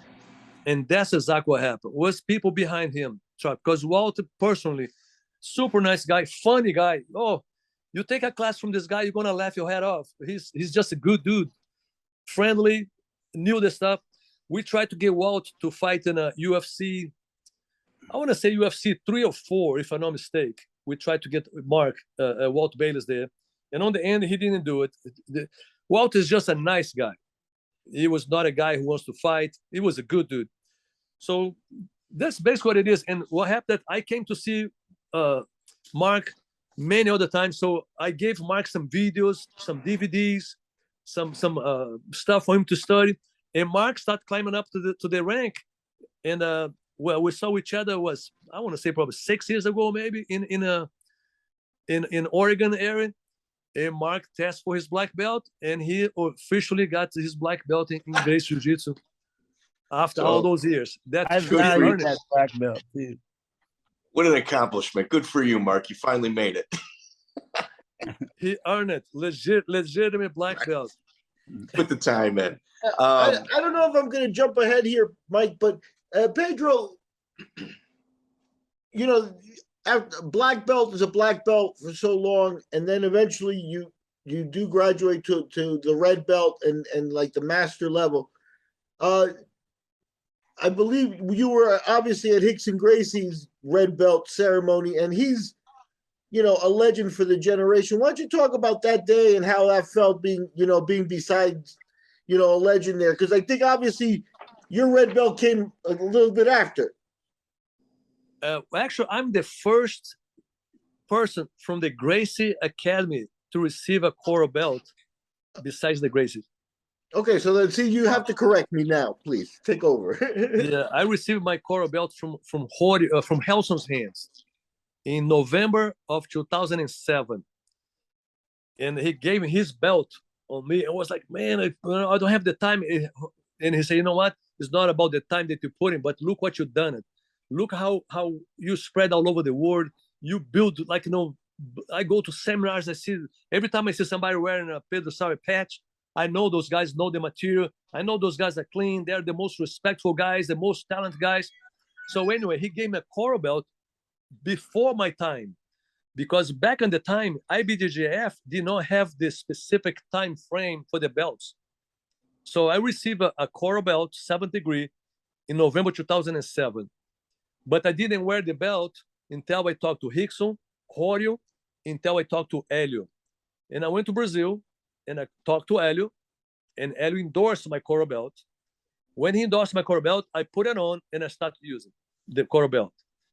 Rickson Gracie did a seminar in Tennessee, and I got my gi, I got my black belt, I got my coral belt, I put inside the bag, and I flew to Tennessee. When I arrived in Tennessee, it was just me and Rickson in the locker room. And I took the coral belt off my bag. I said, Rickson, this belt here is an award by your father. I want you to have it. So I gave it to him. And he put it on. And after that, he took it off, put it in his bag, and say, when I go back home, I'm going to ask my son to put it on. And that's exactly how Rickson got the coral belt at the time. In the moment on, I was wearing coral belt too, so we all coral belts at the time. But what happened is, right after that, 3 years later, Helson saw me in a seminar again and put a stripe on my back on the coral belt. So from 7th degree, I went to 8th degree. And I was like, hold on a second. Rickson Gracie 8th degree. I cannot be 8th degree. This is not right. And it's like, oh, Rickson's not teaching. Rickson's not on the mat. You on the mat every day. Say, but I'm not gonna do that. So I kind of tried to. I didn't know offend Helson too. How am I gonna say no? I don't want that. No, I didn't have the courage to tell Helson. Helson is a tough dude. Yeah. Helson is something else. So I was like, I didn't have the courage to do that. So that's how IBJJF started with the white, with the coral belt that was red and white. You want to make sure that every 8th degree is red and white. Because Rickson's wearing red and black. I was wearing red and black.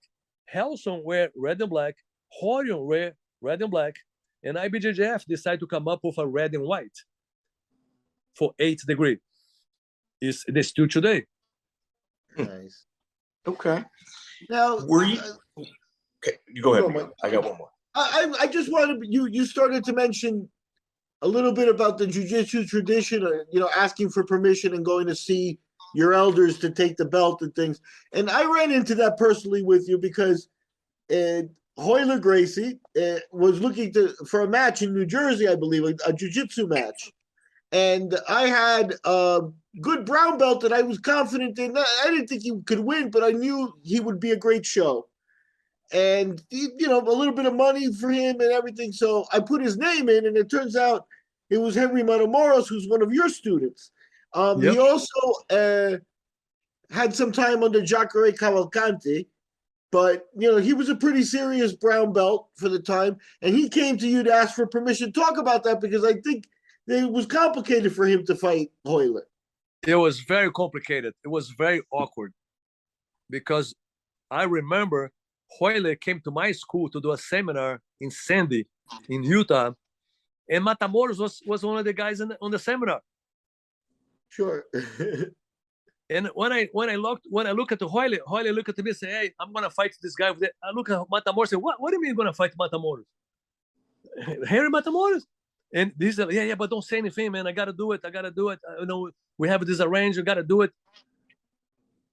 And I was like, man, I don't feel good about that. I don't like this at all. But it was no fist fight. It was a fight. It was a grappling match, right? Yeah, it was just jiu-jitsu, yeah, with the gi. And even like that, I could not be in Matamoros. If you recall, I was not in his corner. Right. Yeah. I could not do it. And I sit down with Matamoros' wife at the time. Russian girl, yeah. Wow. Wow. Yeah. Were you at UFC 1? Yep. Would you mind describing that to our audience as somebody that was in the Gracie locker room the entire time? Well, UFC 1, if you when Royce fought in UFC 1, he was in my house for 2 weeks before the fight to get acclimated with the altitude. So he was in Utah. We used to go to Park City to jog in Park City. We used to grapple in my house. We used to do all kind of training there in my house. And when I went to Colorado for the fight, it was wild, and because Royce was skinny kid, small, and Royce never been in fights. Well, he did some of the Gracie challenges back in the day, though, correct? Yeah, but if honest, it was it was barely no fights. He never punched somebody in the face, and really. Yeah, a lot of those Gracie challenges were like they had to just grapple. Most of the other guys could come in swinging. Royce was not a fighter. Royce is a super nice guy, big smile, good personality. Royce was just Royce was a great kid. Who was a young kid. He was not a fighter. Hicks was the fighter. Hicks had the spiky. Helson was the best one. Helson was a monster.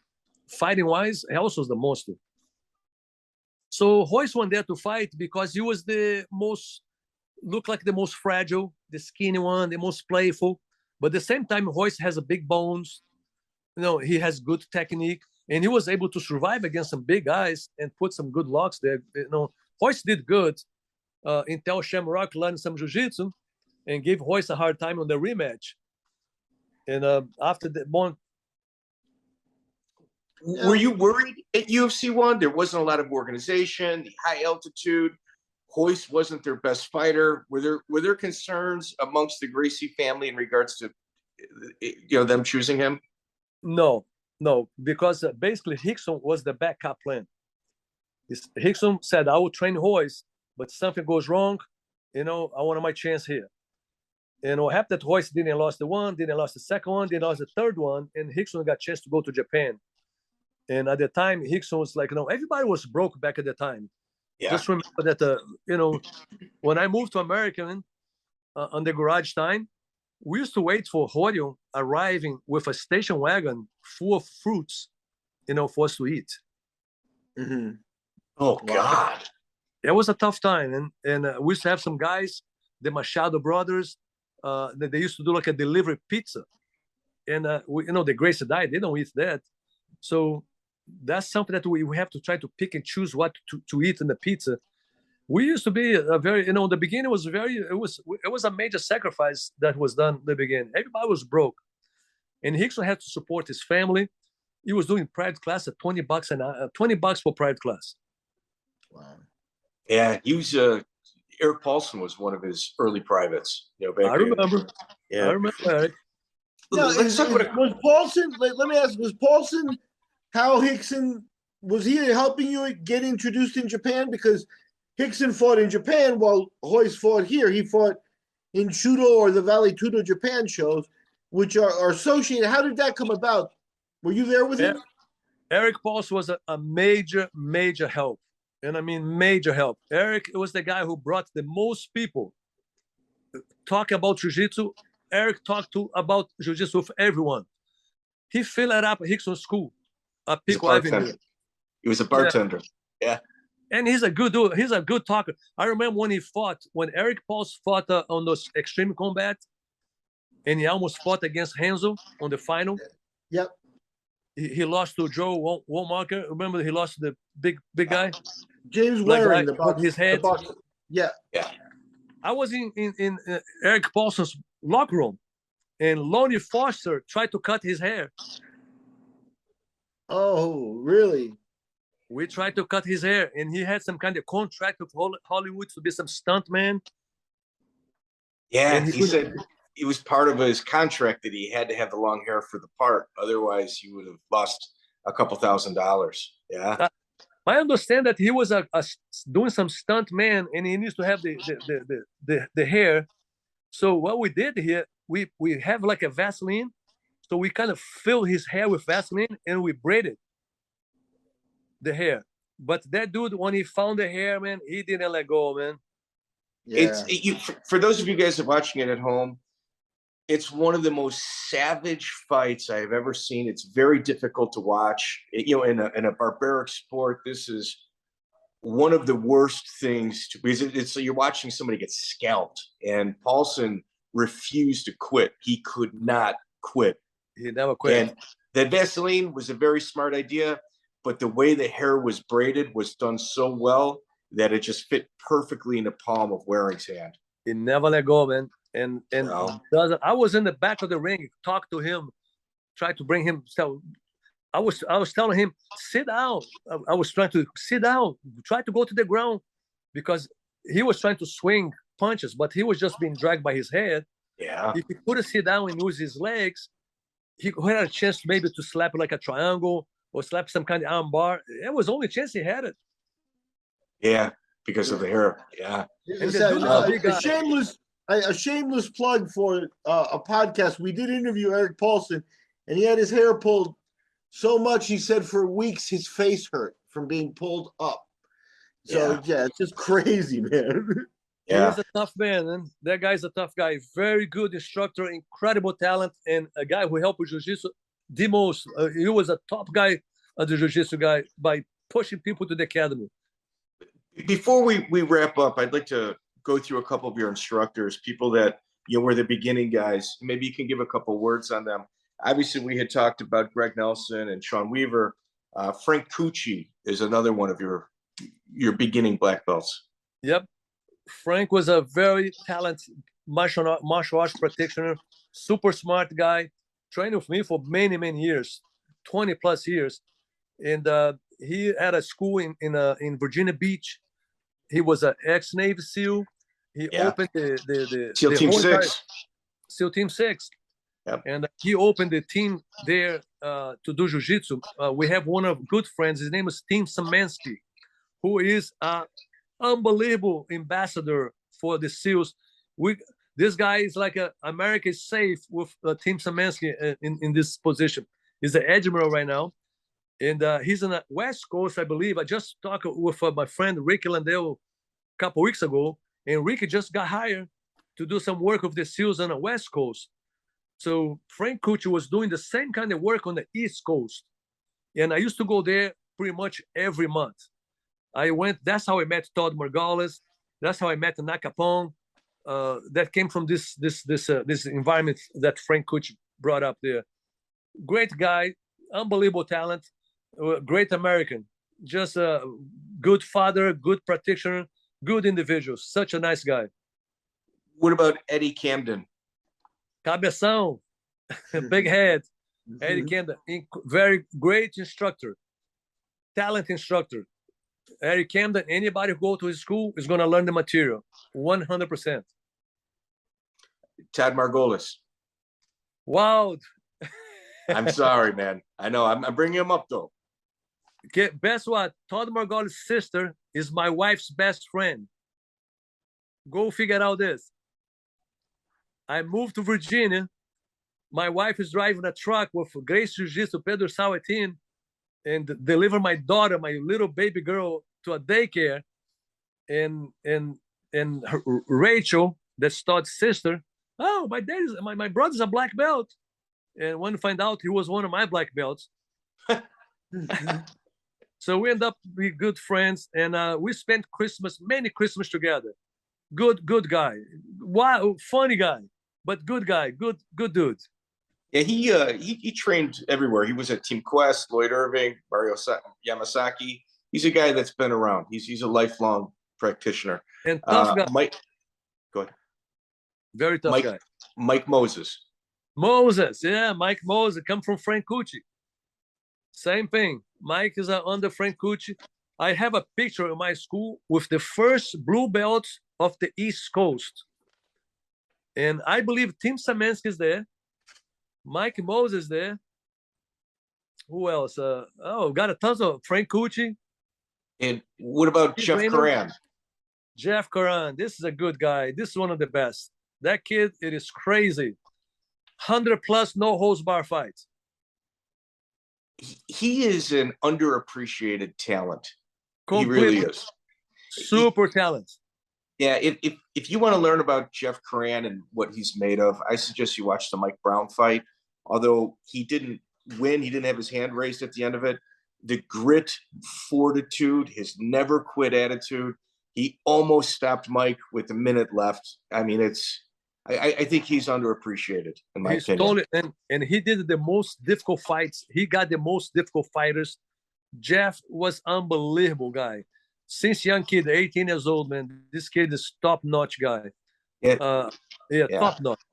Yeah, a lot of jealousy in regards to him, but it was because he was so much further than everybody else locally. Like when everybody else was cutting their teeth, he had 25, 30 fights. Like what you had to prove, he didn't. So it was just, there was levels, and he understood his placement within the sport because of the time he put in. Another person, Felipe Costa, we'd be foolish not to mention him. One of the most beautiful jiu-jitsu you're going to see it. Technician, the magic, Carlos Machado, just like Jean-Jacques Machado. Jean-Jacques? Yes, of course. Carlos Machado, it is the finesse. It is the beautiful. Beethoven, the guy can move like a feather. Great guy. Is all the Machados, the whole family is incredible. But Carlinhos, the Sonnen, Jean-Jacques, they're the best. Roger, they are good. Higa's a monster. He's a nightmare. They're all good. But Carlinhos, technician. Were you M Theories, Ishmael Bentley? Ishmael, great guy from Minnesota. Yeah. Minnesota, super talent. Under Greg Nelson. Beautiful jiu-jitsu too. This guy is brilliant. Brilliant mind. He's so smart in his ability to communicate, and the way he holds himself, it's like he makes you level up as a person just being around him. Yeah. Great guy. One thing. Go ahead, Pedro. So one thing that I kind of, after all those years that I've been on the mat and being exposed to other people, to other styles, to other, I'm a very open mind about everything. I learn everything, every move I want to know. I want to see, I'm curious. So I still love jiu-jitsu. I still love it. But I got to be honest, that one thing is that is people that do jiu-jitsu. And the other thing, there are people that understand jiu-jitsu. I believe that our group of guys, that people who train with this kind of atmosphere that we created, you start to understand jiu-jitsu differently. You can ask Mark, you can ask anybody who trains jiu-jitsu in our group. We learn basics, we learn foundation, we sharpen those moves, and we keep the open mind. So we understand jiu-jitsu early. I think that's the thing that we have differently from many other places, that we don't force guys to compete. We don't force guys to be tough. We don't force guys to lift weights, to get in shape. We force guys to understand the mechanic. When you understand mechanic, you're going to understand mechanic not just for yourself, but what this guy can do against me. What he can do on his shoes. If I was in his shoes, how am I supposed to be doing? What I'm supposed to be reacting right now? When you understand that people don't have the understanding, you can catch the guy every time. You can escape. You can do moves every time. I think that's the biggest difference in our group of guys. Well, and I've got one final question, but like your gi placement is different than everybody else. I watched a couple of your videos, and you kind of tuck your gi in reverse as regards to everybody else. Why is that? Well, that's just habit. It's pure habit. Nobody ever told me how to put my gi on. Nobody ever told me how to tighten my belt. I just, by habit. So what happened is, Okay. on the early days, Grandmaster Helio used to fold the gi that side too. And sometimes I see pictures. Another day I saw a picture, so this picture must be backwards. Actually, no, it was a normal picture. You look at your pictures, you're like, everybody, wait a minute, his uniform's off. I'm like, okay. Yeah. I go to another picture.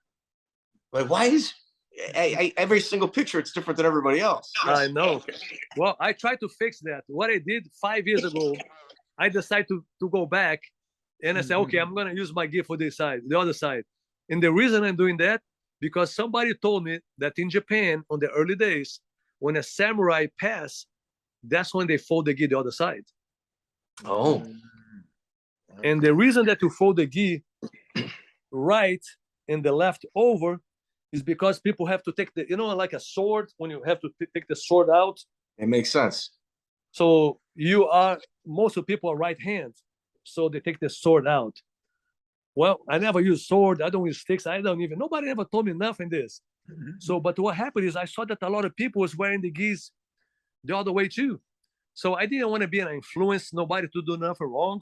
So I decided to go back again and fold my gi the way how everybody does. And I told my wife, say, hey, when I'm dead, you can fold the other way. Got you.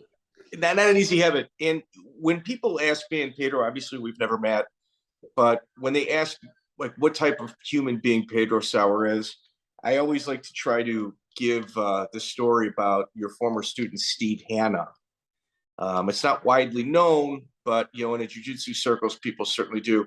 Would you mind expanding on who Steve was and what happened with him and yourself? Yeah, Steve Tahnnan was a wonderful individual. He was a doctor.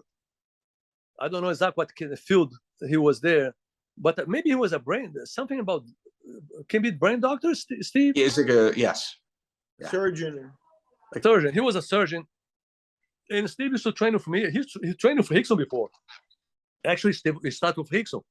Later, he came to Utah, started training for me, and when he got his black belt, he told me that he has some brain cancer, that he's not gonna make it.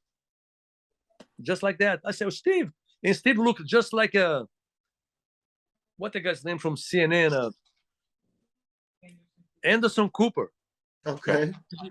Right? Steve Anderson. It's just like Anderson Cooper. I have a picture of him, just Anderson Cooper. People think that's Anderson Cooper, but that's Steve Tahnnan. Great guy. Unbelievable, super bright. A guy who understood jiu-jitsu. Steve Tahnnan understood jiu-jitsu early. Steve was given a black belt prior to his passing when they knew the time was near, and he came into the gym with you. Yep. How emotional was that for you as a teacher? That was very emotional because we spar, we train, and Steve was he was ready. He was not 100% out there, but he was still moving. He was training till the last days. Wow. Yep, and he got his black belt. I got so many black belts that passed. We had just passed right now, Kid Owen, one of the most incredible, super nice guy. I just went for his grand opening last weekend. This past weekend, I was in Meridian, Idaho, to do a grand opening. Wow. And Kid Owen has a beautiful family, 3 kids, beautiful, unbelievable wife that runs the show, Shalane, and the kids are unbelievable.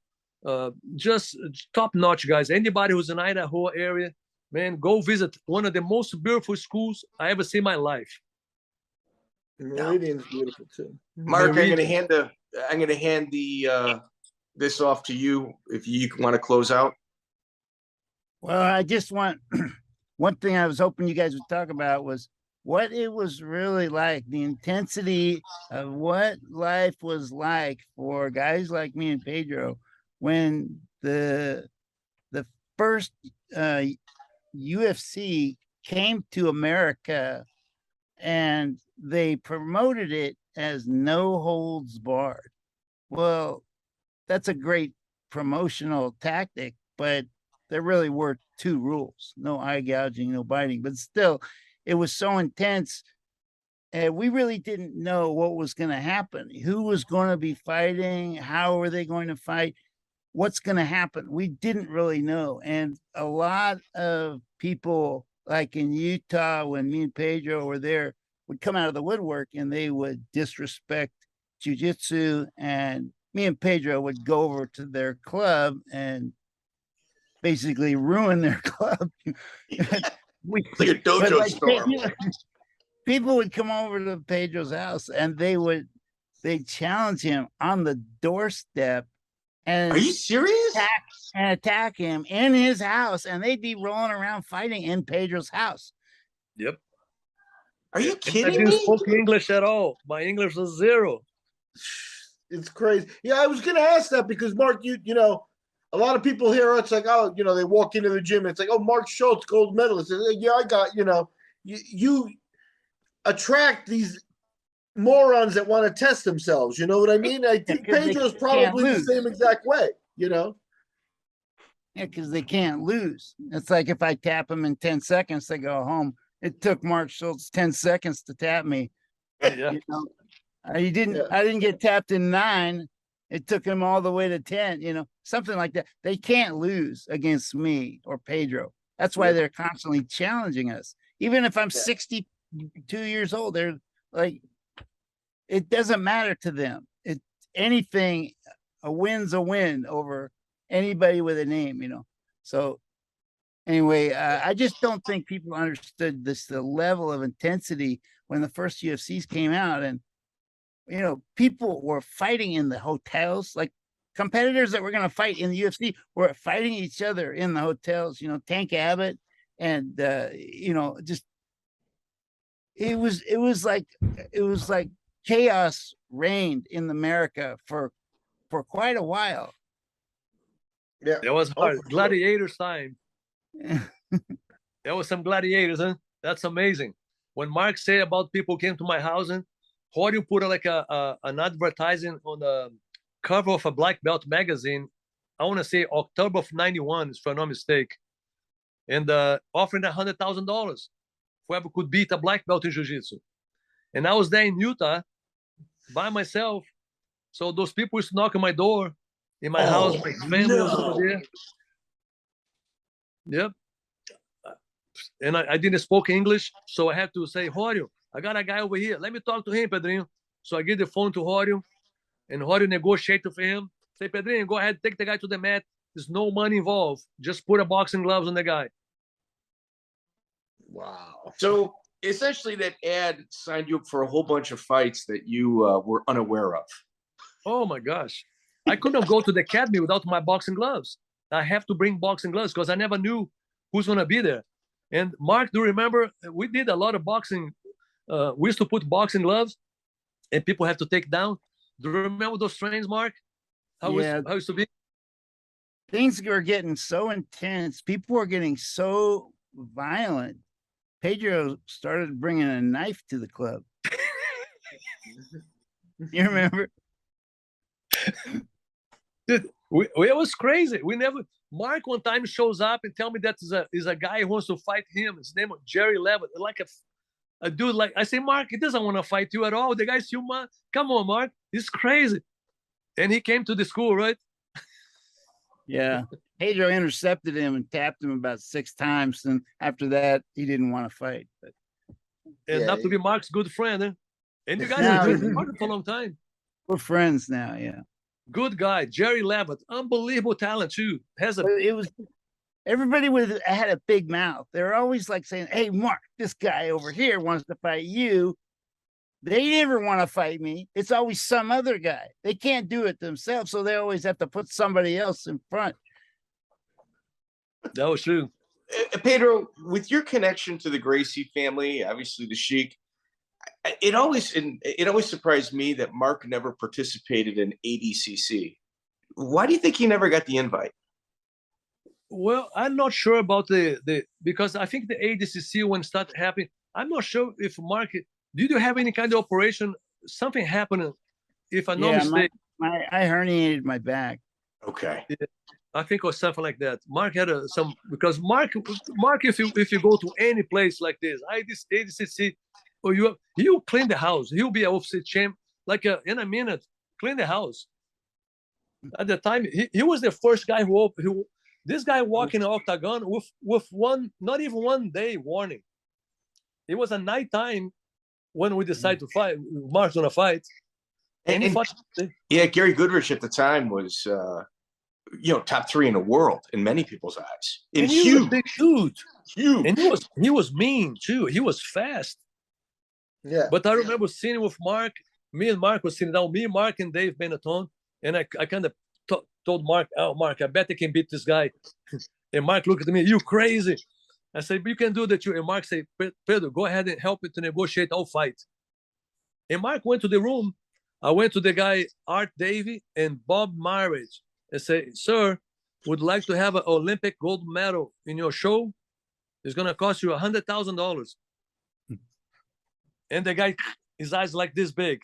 And they could not negotiate the deal of there, but they call about 2 o'clock in the morning to the final agreement. And that's what Mark accepted, 2 o'clock in the morning. And he fought the same day at 6. Wow. Well, Mr. Sauer, we're almost at the 2-hour mark. Mark Schultz told us, Mark and I, we text a lot, and he's like, "No, you guys got to get, Pedro on. That's my guy. That's my guy." Greatly appreciated. I mean, there's no doubt why you've got so many affiliate schools. I think you're 300 plus schools just by the way you carry yourself. Thank you, sir. Yeah, appreciate. Thank you very much. Thank you for Mike. I appreciate. Thanks for everything you do. Mark, amigo, always a pleasure to be with you, amigo. You got to keep sharing your knowledge, Mark, your knowledge. Yes. Let's keep sharing, brother. You have way too much knowledge. So Mark now is our guest. Every time we do a camp, every time we do some kind of conference, I want a Mark Schultz there as a guest. So count on you, my friend. That's awesome. Thank you so much. We have been in the presence of grappling, wrestling, and jiu-jitsu royalty. Thank you very much. Yep, absolutely. Greatness. Cha-ching, Mike. We got Pedro Sauer in the books, and I think history has been served. Yes. It's a little self-serving on my end. I'm a pretty big Mark Schultz fan. I, make no apologies for that whatsoever. We did an interview with Mark.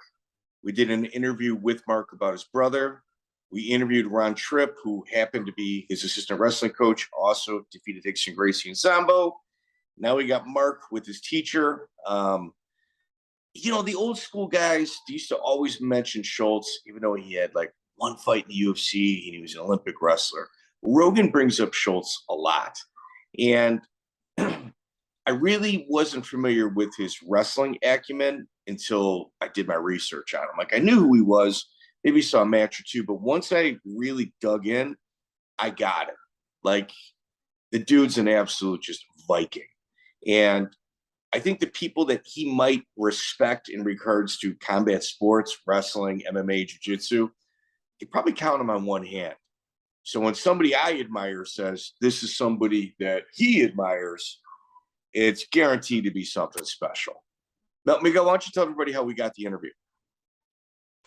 Yeah, Pedro Sauer and Mark sat in together because, we went through Mark to get to Pedro. kind of. Well, Mark actually presented it to us. Yeah. And I think it's like I said, a feather in our cap. I don't think it's ever been done. Not, two guys of that level in two different sports. Kind of like, having like a 60s style hippie, love fest, because it wasn't confrontational at all with them. Mark added stories because he knew stuff, from being there that we didn't know. Yeah. You mentioned the Ron Tripp thing. We didn't get to talk to Pedro about the day Rickson lost, and a few things like that. Now, we need Pedro back for another 2 hours. That's for sure. Yes. Yeah. He's done interviews with other people, BJJ Fanatics. BJJ Fanatics does a phenomenal job. I try not to listen to other interviews, but I know he's been interviewed there. They're also a very established jiu-jitsu forum. If you're into jiu-jitsu, guys, and you're here, I guarantee you've already listened to some stuff over there. But we're going about it a little different than most people. We're just grabbing history and just latching on. And I mean, Pedro Sauer, in regards to the Midwest, Miguel, your buddy, Henry Matamoros, we talked about him, Jeff Coran, Greg Nelson, Ishmael Bentley. Like, there's his influence here on the Midwest scene of mixed martial arts is just, it's incredible. Like, it really is. The guy is somebody special. Yep, I hope we captured that. I hope everybody enjoyed it. Give us a like, subscribe. Let's give it the plugs. Can we do the Get plugs? your mom to like and subscribe. Steal your parents' phones. I mean, everything, whatever it takes. So my guy Crowbar from the Underground Forum, mixedmartialarts.com. Go to the Underground Forum if you're looking for super jaded individuals in regards to posting. That is the place to go. John Morgan is supposed to be the captain of the ship, but he doesn't really do much over there. Hong Kong Fooey does all the heavy lifting. Anyway, so Rambo John Jay is a poster over there. Don't know his real name. Tested our Reddit theory. And he made a thread about our Mark Kerr video where he said, dude, there was like a couple hundred comments. There was 30,000 views. It was spiraling to be a hot topic and really getting out there. And then I got a strike from the community saying I violated their rules. I don't know what it is. I'm not going to blame MMA Weekly or some of their, some of the moderators from Reddit from those boards also work there. I'm not going to draw that conclusion in regards to it, even though I posted some stuff over there and a few days later, articles came out in regards to the same subject.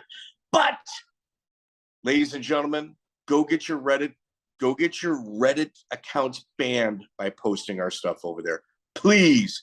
I'm already in the box. I can't post over there anymore. So if you guys can do it, it'd be greatly appreciated. We get a ton of views from there. It's just unfortunate we're not allowed to put our stuff over there. Yeah, this Pedro Sauer interview will fit perfectly at the /BJJ forum there in Reddit. So stick it in there if you can for us. Right. So anyway, Pedro Sauer, phenomenal human being, man. Check out the full interview on iTunes, Spotify, and all major podcast platforms.